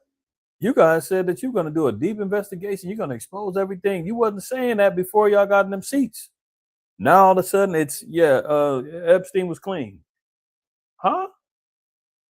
Now Tucker Carlson talking about conversation you done had with Dan Bongino, and Bongino like, yeah, man, Trump shut that down. Now he goes public with it. Bongino, I didn't say that. No. These guys are playing games. Okay, so look, you had this so-called alleged, UFC attack that was going. They was going to hit the place with drones and draw people out to another destination where they was going to light people up with their guns and all that other stuff, right? So soon as this goes down, you don't get a press conference statement from the Department of Homeland Security. You get an official statement coming from Kash Patel, the director of the FBI. Since when do you do that by yourself and you don't have the Homeland Security out there with a major press conference? These guys is too funny, man. The plot was stopped cold on June 10th after investigators executed a search warrant in Cincinnati where the first arrest was made. FBI Director Kash Patel said in a statement. So prepared statements already ready to go. Right. Well, the one guy, look, okay. Now watch the twist though. Remember the first time they were showing you the apparently they said this dude was 19, damn near forehead bald already, full beard, looked like he 39. Said he was the head honcho, right? A couple days later they said, oh no, it wasn't him. It's this illegal immigrant. Look at this. The terror plot, I know it's kind of small, I'll read it for you. The terror plot targeting UFC Freedom 250 at the White House was allegedly led by an illegal immigrant. Okay, so let's listen to the storyline now.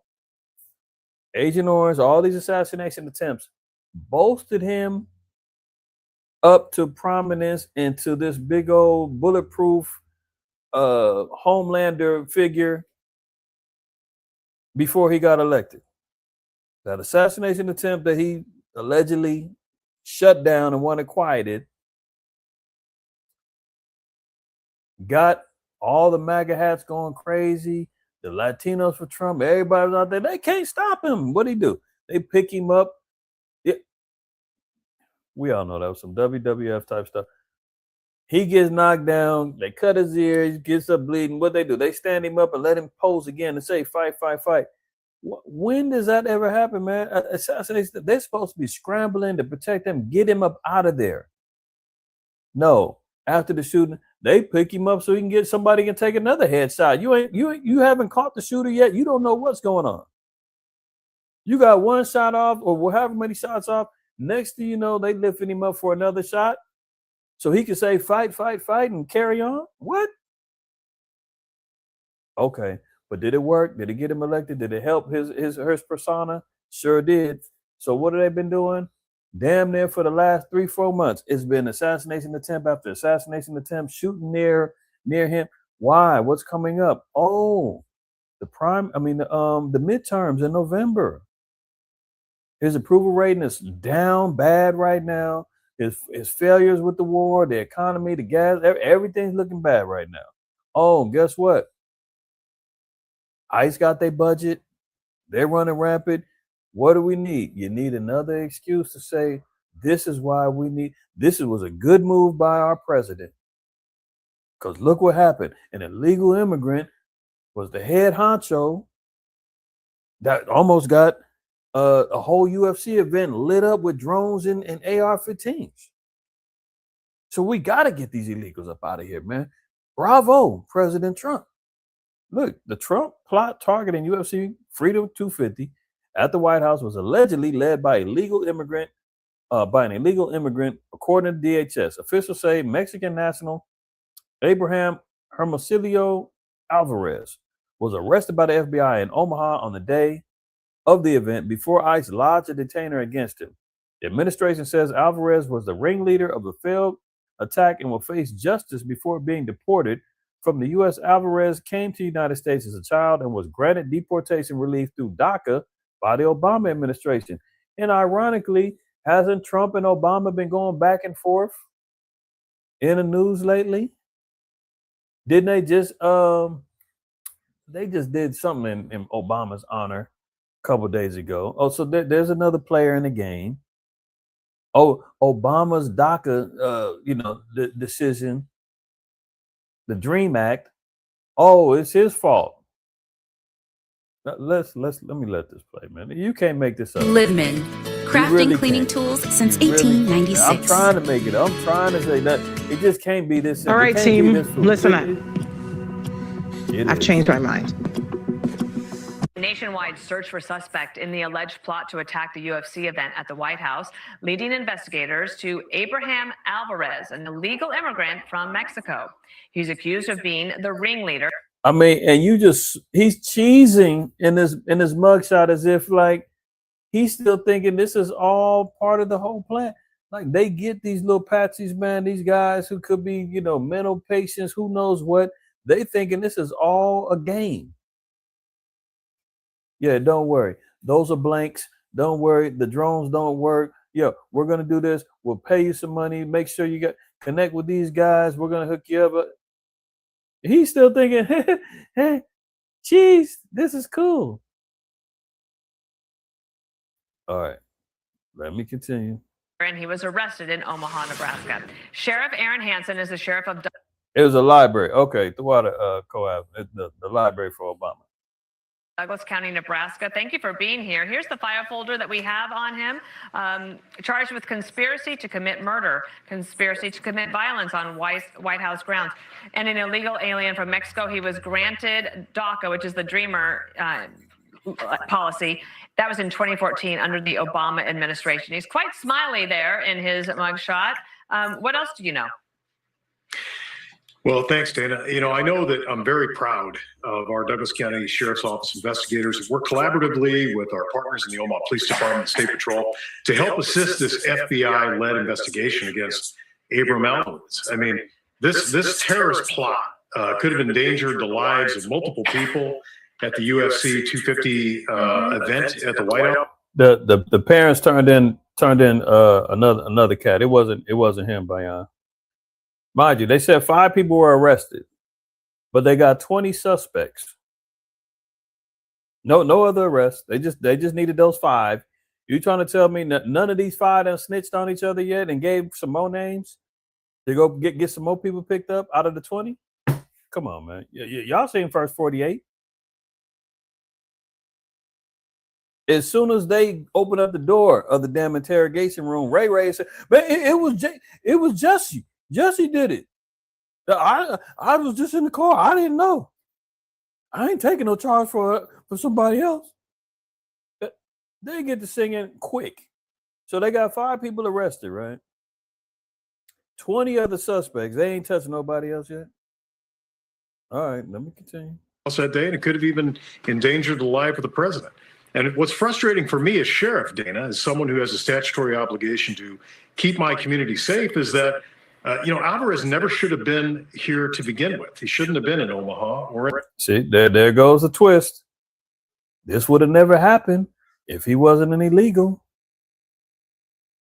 In Nebraska. He was an illegal immigrant who overstayed a visa in 2001. Unfortunately, he was granted DACA status by the Obama administration in 2014. And I think we're seeing now how that policy blame Obama ultimately placed our nation and my community at risk. So he's been here since he was a little kid. And he was given that DACA designation in 2014. I'm curious, when did you get on his trail? How soon before the UFC event? Sure. Well, the FBI had been alerted days prior. Obviously, this has been reported publicly, so I'm not releasing anything that's sensitive, as this is an ongoing investigation. Mm-hmm. But immediately upon realizing that there was a Nebraska connection, our local FBI office in Omaha, the special agent in charge, Gene Cal, activated one of our task force officers. Yeah, so they had a guy in Omaha, Ohio, Kansas City, LA, a little network of people, supposedly, right? Very similar to the shooters down there in San Diego at the mosque. And the mama said, "Oh, my son is suicidal and he's got my guns and be careful." And next thing you know, he done shot up the mosque and unalived himself afterwards. Right? Officers with the Joint Terrorism Task Force. That's a Douglas County Sheriff's deputy. That's connected to the FBI JTTF task force. And that investigation started. Now, this mutant Uncle Fester looking cat, this is the one they first posted. And they said he's 19. If I remember right. Does he look 19 here? Well, I guess, Esau be aging in reverse, man. Benjamin Buttons, whatever. Maybe he really is looking. But good Lord. Immediately, it was almost around-the-clock surveillance on Alvarez and the location in which he was staying, as well as other companion investigations which are occurring. Do you know if he was speaking with or working with, collaborating with anyone else in Nebraska? That investigation is still ongoing at this time. I know that we've taken over, we have over 20 suspects on this national plot, and we've taken 5 into custody across the nation. That's just tell you everything. You got 20 suspects, but you're only taking 5 in, right? It'd be different if you say you made 20 arrests, or we got 20 people detained for questioning, or you just suspect they're involved, but we're not going to we'll leave them alone. We might need them later for a couple more missions. This is ridiculous, man. And so now, oh, look at her. Oh, remember I said since at least April, and I believe that there's been more than that within the last month. I'm just counting by months. April, you had that Cole Thomas Allen at the White House Correspondents' Dinner. Remember him? Guy that ran through with the shotgun through the security, and they caught him. That was in April. May, you got this guy, Nasir Best, gets into a shootout with Secret Service at the White House, at the checkpoint while the press is out.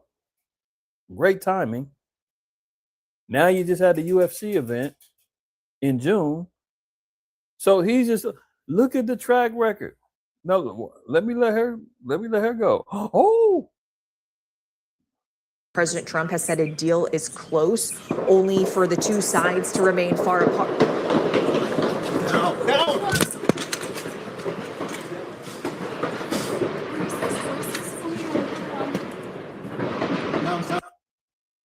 Now, I'm not saying that this did not happen, but it's just so. Yeah, and I had to kind of shake my head because you know how blacks and Hispanic, we're so desensitized to what. If we heard that, we damn sure would not have the reactions she heard. That's an average lead up to so-called 4th of July, That's an average day in the hood where you just like boom, boom, boom. Is that firework? No, that was a real shot. Damn, okay, shoot. Somebody get lit up over there. We definitely ain't reacting like this. President Trump has said a deal is close, only for the two sides to. Now you can hear them shots is hundreds and hundreds of feet away. And she don't know what's going on until they tell her, get out, get out, get out. Why am I doing all this? You're going to see in a minute. Remain far apart.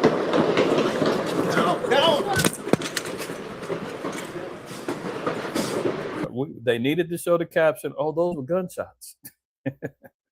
Okay, so look, White House shooting, gun-wielding suspect killed by Secret Service. Nasir Best, 21, was identified as a suspect by a law enforcement official who spoke on condition of anonymity to the Associated Press because they were not authorized to discuss the investigation. Oh, I wonder why. Let me read that again in case you missed it. Line upon line, here a little, there a little. Not just the scriptures, but in anything and everything you read. Nasir Best, 21, was identified by the suspect by a law enforcement official who spoke on the condition of anonymity. If you're an official law enforcement representative, unless you're not supposed to be speaking to the press because that's not your position within the force, you know, you got to go through the proper channels as far as whoever does your PR stuff in the and he's just trying to get some points and telling you some information on the low, telling you, hey, this is off the record. Hey, my source told me that. Why are you going to sources when you can go directly to whoever's in charge of PR at the police department and talk to them? No, we got to get it off the record. An anonymous source told us about this.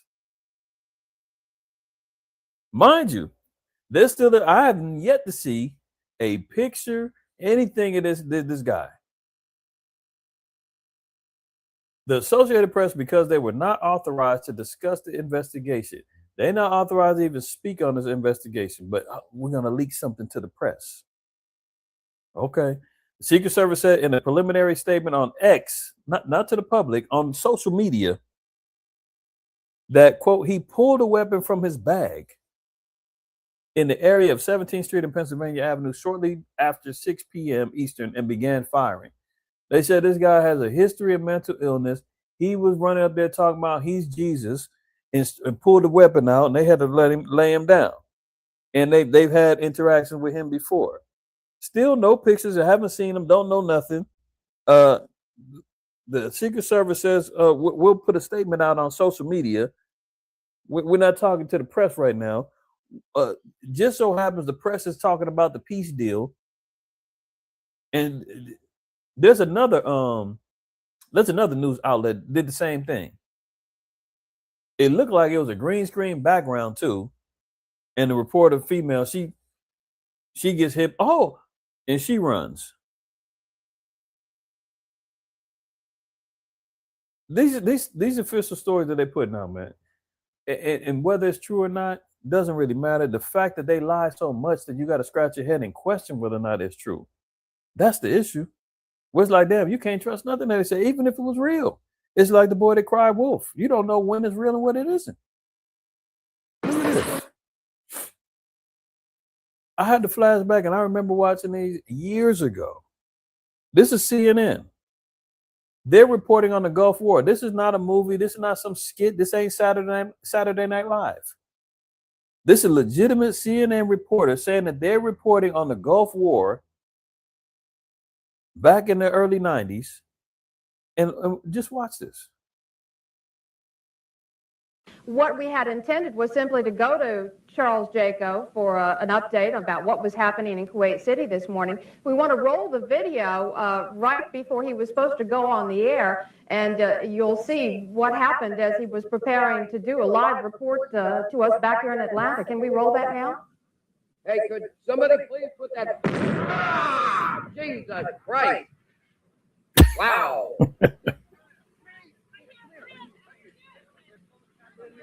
Now, if you notice, it's the same reporter that does these particular reports. So they said right before he's supposed to go live, we caught this footage. Let's roll the tape. Bomb goes off. He gets spooked, right? CNN's Carl Rochelle is here with me. Just came up. Same reporter. Here's Carl, another. I know we Here's can't be another very one. specific given these restrictions, but within those parameters, what did you see? Well, what I saw, I didn't see anything hit. You hear the fake alarm in the background? Again, this is not a skit. This is not something. This is CNN, 1990, 91, somewhere, wherever the Kuwait War was. This is them saying they're reporting on scene in Kuwait, right? I look almost straight above us, and there's a vapor trail coming from my right to my left, and there's a cloud of something. It looks like it might have been an explosion, a cloud. The white say.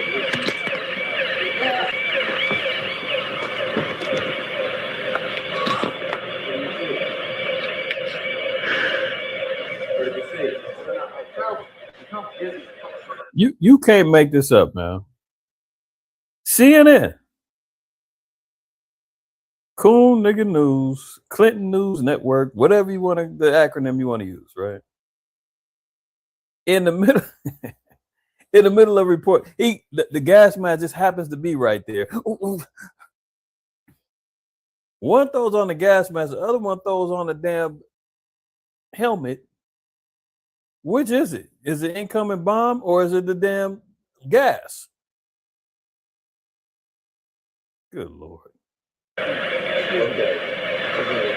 You take it. Okay. All right. My apologies for that. He's putting on a gas mask. There hasn't been any gas dropped here that we could tell. You smell anything? No. You may smell some of the fumes from a missile exhaust going off. The missiles use a rocket, a cordite, some sort of burning. We just heard a little thump just then. But I have to apologize for that. I caught a whiff of something and felt momentarily dizzy. You're more experienced military affairs than I am, but it might have been a little gas from the rocket exhaust. It wasn't anything. A lot of people have their respirators on just in case. And again, Okay, so y'all get the point. He done it. You smell anything? He's like, no, I don't smell nothing. You might have got some exhaust from maybe with a rocket or something. I thought I smelled something. You can't make this shit up, man. Unbelievable. You run to get down here. You, in my case, jumped out of bed, hearing the air raid warning go on. You run down 3 flights of stairs to get out of here. It's probably 100 yards. You hyperventilate. Yeah, good dog. Green screens, fake palm trees in the background. Let's knock it off. A little bit, and you're Sound. Here he goes again. Charles Jaco. Bernie, Peter, and John will be back to you as soon as we can. We're going now to Saudi Arabia and Charles Jaco. Charles, are you still hearing me? Charles Yes, Jaco is just the air raid sirens are just now going on. There he goes with his famous little gas mask with a black background. He's in the room next door. Talking about we're going to Charles Jaco in Saudi Arabia. What? Hearing me? Charles Yes, Jaco is just the air raid sirens are just now going off here near these U.S. bases in Saudi Arabia. We've sent the entire camera crews inside right now. We're all preparing to put on our gas masks, that we've been told. There are sounds of planes overhead. We don't know whose planes there are, but air raid sirens are going off insistently. There are military convoys on both sides of me. We're being told to get off this platform and get inside into the air raid shelter immediately. But right now, everyone's been training for this, and it looks like we may have to. All right, Charles Jaco, that doesn't mean that he is in any imminent danger. Of course we can't. As they cut the live, oh, that doesn't mean he didn't, he's in danger. You can't make this up, man. You cannot make this up. This Esau, man, this the devil. Then we wonder why we call him the devil, the deceiver, the liar. Right? Let's know that he does have a. So you see what happens with the whole little thing in the White House lawn shooting and up terror plot here, there, everywhere. You can't believe nothing that comes out this man's mouth, let alone what he shows you. Let's continue on. All right. 8 presumed dead after B-52 Stratofortress explodes in a huge fireball at Edwards Air Force Base in California. The failures of Agent Orange's most prolific military in the world is continuing to falter. B-52 crashes, killing everybody on board. We've seen Black Hawk helicopters crashing into planes. It's just ridiculous. The blunders of what's going on with Esau and this technology, man, is laughable. This is why when it all comes down to it, Esau doesn't stand a chance in hell against Yahweh and the angels, man. The Most High can turn off the damn electricity, black out the grid, and Esau's reduced to stones and rocks and sticks. And he's thinking, I got the technology, I can fight back. And he's gonna try. He's gonna try. 2 Ezra 13 tells us he's gonna try. Revelation 12 says he's gonna try. Revelation 17 says they're gonna try.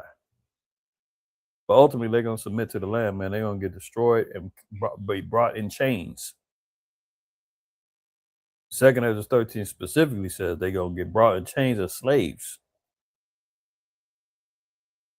Matter of fact, let me get that real quick. Let me see if I can get that. If this thing will cooperate. 1 second, Ezra.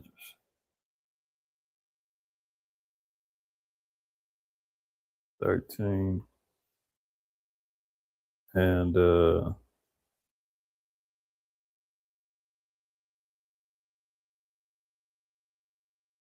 where's that at? It says slaves or chains. Am I tripping? Maybe not. Hold on. Shalaki. So afraid does fight that violence for the multitude getting sword in hand and the instrument.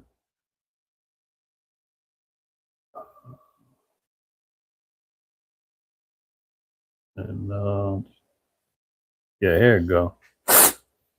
2 Ezra 13, 12, and 13. It says, afterward saw I the same man come down from the mountain, speaking by Yahweh Shai. And it says, and call unto him another peaceable multitude, and there came much people unto him, whereof some were glad, some were merry, and some of them were bound.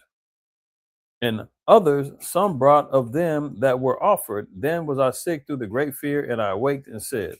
So Ezra was seeing the nations stopping war, engaging in war with Yahweh Shai. Yahweh Shai dusted them off through the flames, fervent heat, blowing them up and destroying them. Then it says that an innumerable multitude is going to emerge. Some is going to be coming up glad. Why? Because we've been reading about understanding the prophesied salvation of the Israelites, the elect. Some is going to be sorry and repenting. And then some of them are going to be bound up for bondage, servitude. See? All praise to the Most High. They're going to try to fight. But look, Most High is already showing all of the faltering of Esau's military and everything that goes on, man. He don't stand a chance in hell. Right? Ebola patients, we've been hearing about the Ebola outbreaks. America trying to send over there, infected over there to Kenya. Kenya's over there rioting, saying, hell no, we ain't taking them. Now they're talking about because of the famine over there, and they're not getting fed in these facilities, the Ebola patients are escaping, and they're running rampant in the streets. Like some 28 days later type stuff. The infected have escaped the facilities, and they're out here running around trying to get something to eat with a deadly disease that's easily spreadable.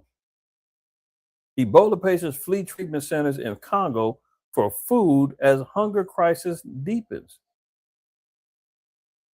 Kinshasa, Ebola patients are fleeing treatment centers in the Democratic Republic of Congo in search for food, underscoring how hunger has become one of the biggest obstacles to containing the virus. Outbreak responders are, quote, coming to us, knocking on our door and saying we need food assistance if we're going to end Ebola, said David Stevenson, who runs the World Food Program's operation in Congo and has spent 3 decades working in humanitarian emergencies. I've never seen anything like it. Yeah, the zombies is out. Al-Adai, you're going to love that. Government reports have documented more than 150 escapees from Ebola treatment and isolation facilities since late May. In one incident, 11 suspected patients fled a hospital in Bamboo about 40 kilometers from the outbreak's epicenter around the gold mining town of Mangwalu because of inadequate nutritional support. According to the health authorities, other reports have linked patient departures to food shortages and poor living conditions. So what are we talking about? Yeah, famines, pestilence, outbreaks. Were they infected now or running and leaving places of treatment because they can't eat? They're hungry. There you go. Hmm.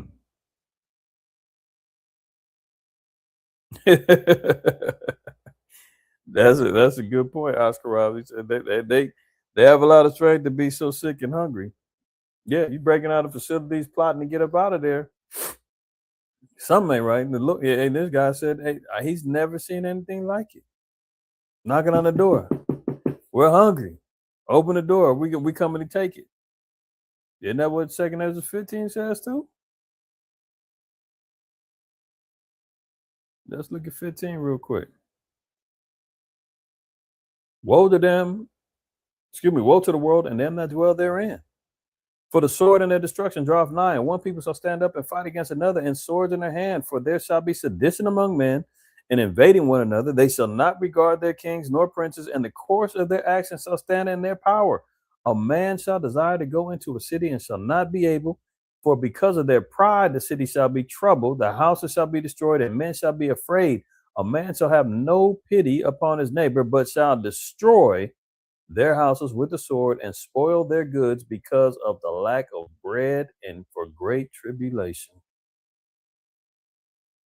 Playing out in front of our faces, y'all, slowly but surely.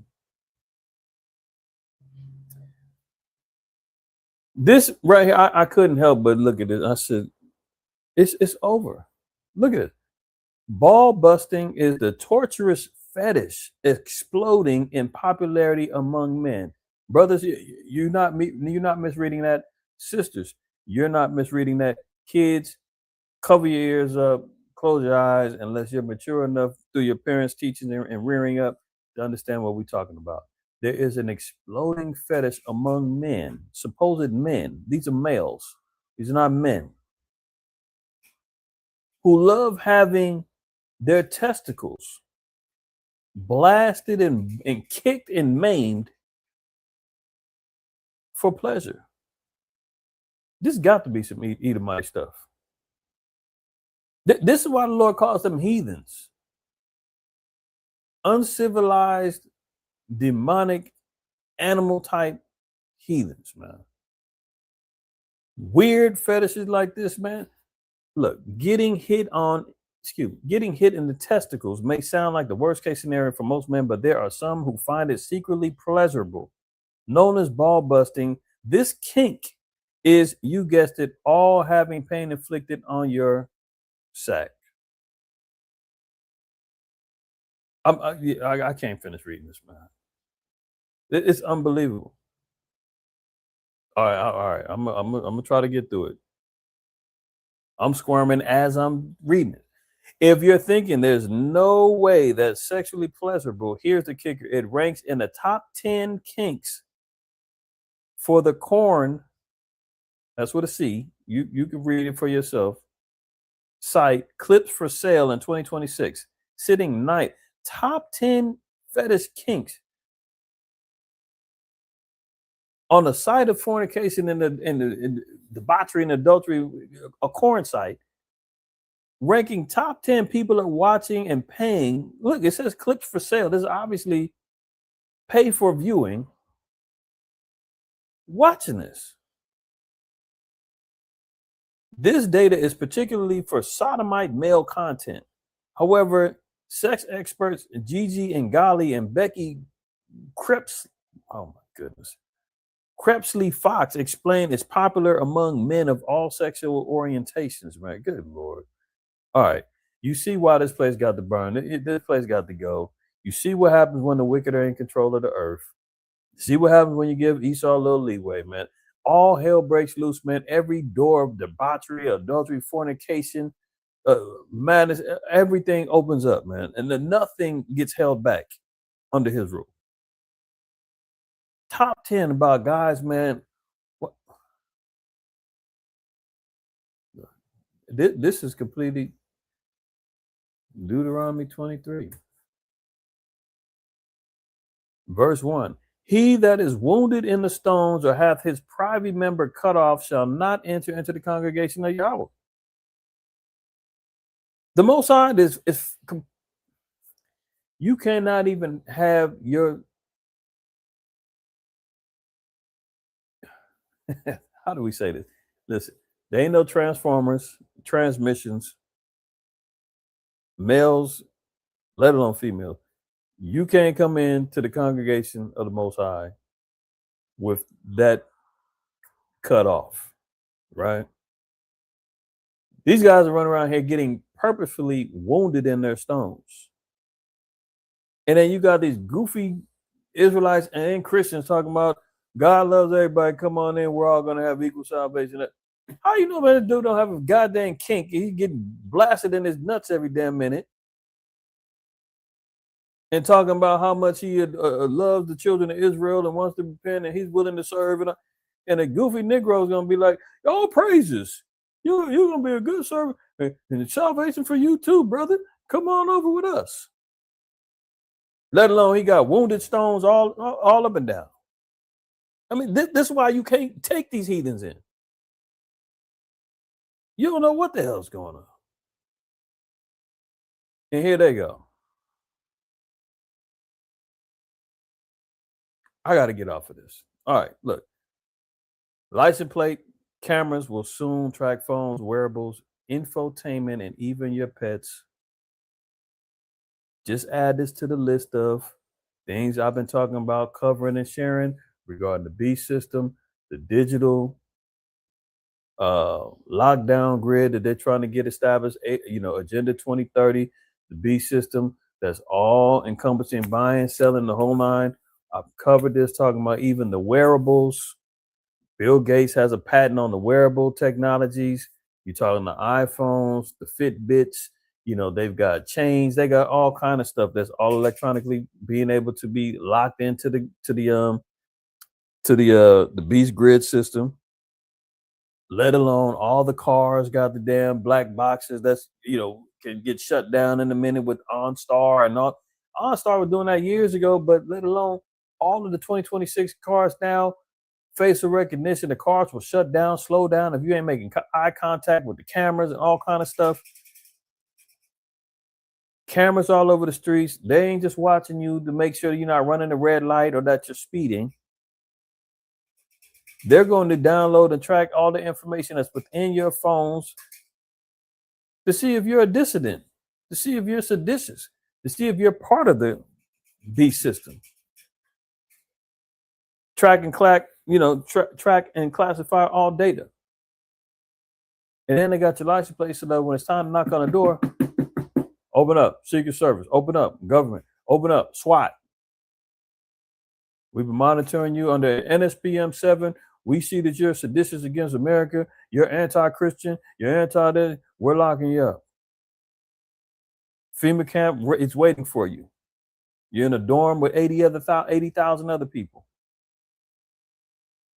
And your pets. Remember, I played a video some months ago, that probably during the Super Bowl, I believe it was, probably back in February, where they got this whole new app on the Ring cameras and all that they say if it's a lost pet, all of the damn cameras interact with each other to find and create a whole damn security grid in a neighborhood. And they say, oh, it's because of the pets.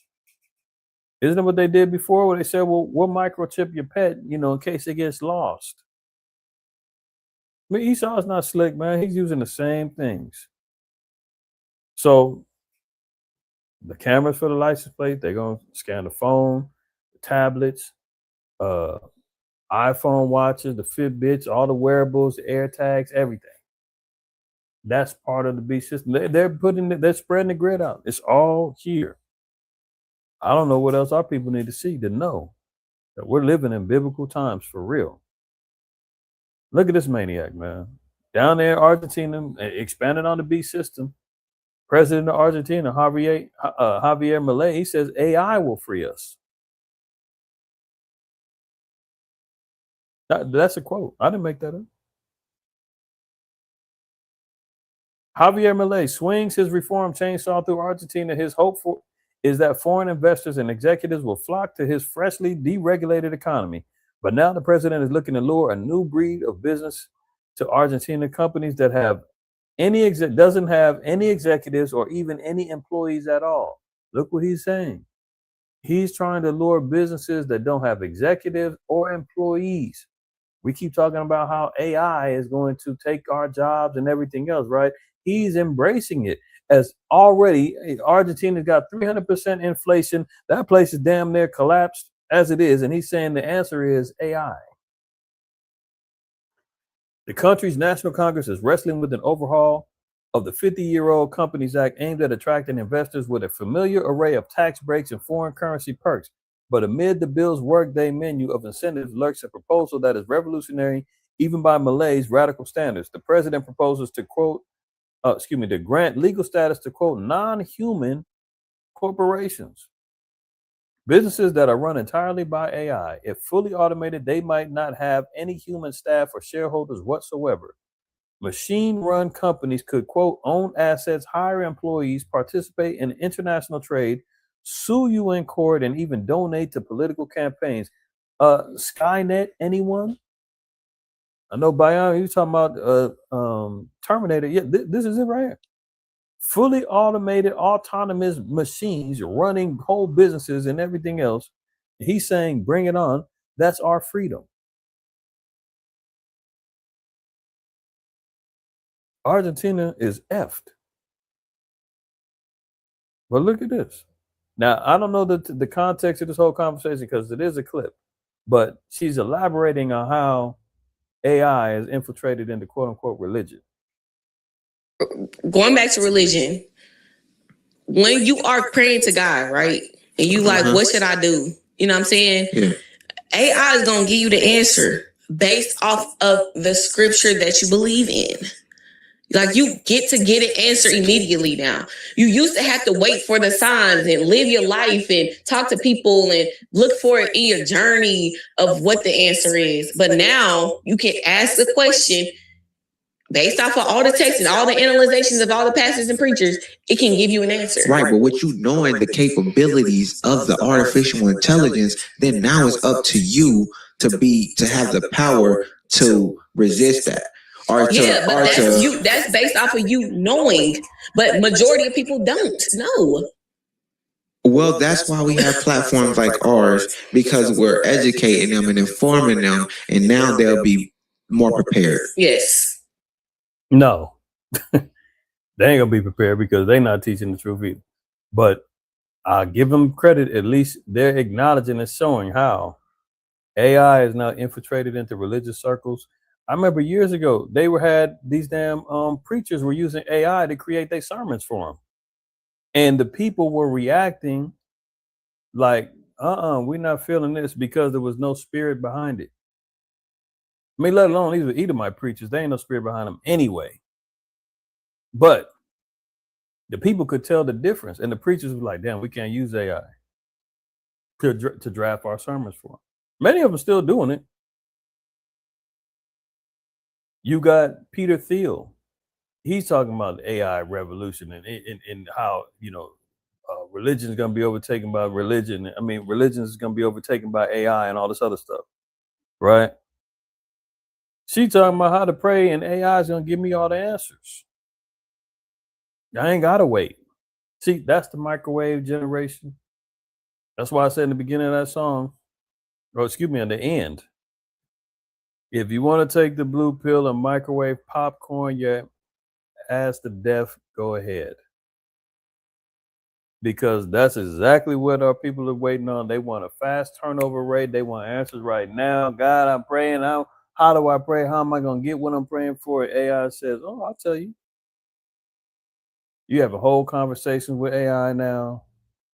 AI becomes your best friend. I mean, this is wild. I'm gonna skip that. Look at this. More protests. Protesters tear down Jared Kushner's linked Albania development site. Yeah, Jared Kushner, Steve Witkoff. These guys are the U.S. convoy. They go out there, man. establishing and setting up deals all over the damn world so they can expand and join house to house. You know, as Isaiah tells us, or is it Isaiah 5 or Jeremiah 5? 1 and 2. Tells about woe to them that join house to house until they can't have enough and there's nothing left. I mean, these are the guys, man, who's running. He's over there in Albania trying to set up a new luxury development site. And they're saying, look, you can't do this. This is special grounds over here. So Albania is over there. They're over there riding and tripping, saying, get out. And I heard that he was making a bunker over there. An Albanian company has been developing a 5-star luxury tourist resort on the site. And the project was granted, quote, special status investor by the Albanian government.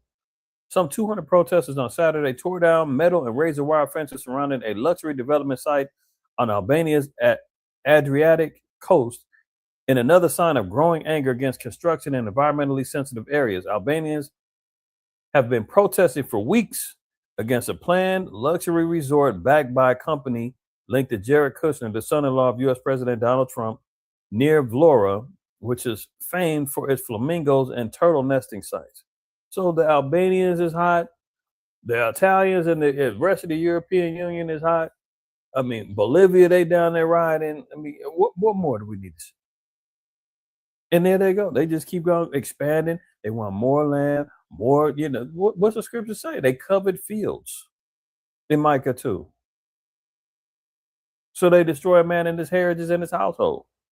They don't give a damn. They looking to make resorts. Isn't that what they're trying to do over there in our homeland? Once they get the Greater Israel Project done, Jared Kushner and his developers are saying, look, we're going to go build up a whole Project Paradise or whatever they called it. I forgot the name of it, but it was I think it was Project Paradise. If I'm off on that, I might be off on that. Let me see.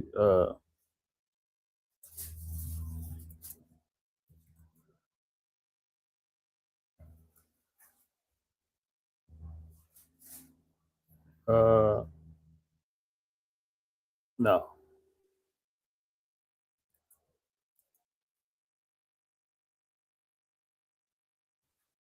I forgot what they call it. They keep talking about Albania. Nah, there was a whole. I ain't got time for this. But anyway, there was a whole development plan they were trying to do over there in Israel, or they got plans for it. It was Project something. It was not Paradise, or something like that. But either way, man, you see these land grubbing, colonizers, man. Even their own people. The Albanians and Edomites too.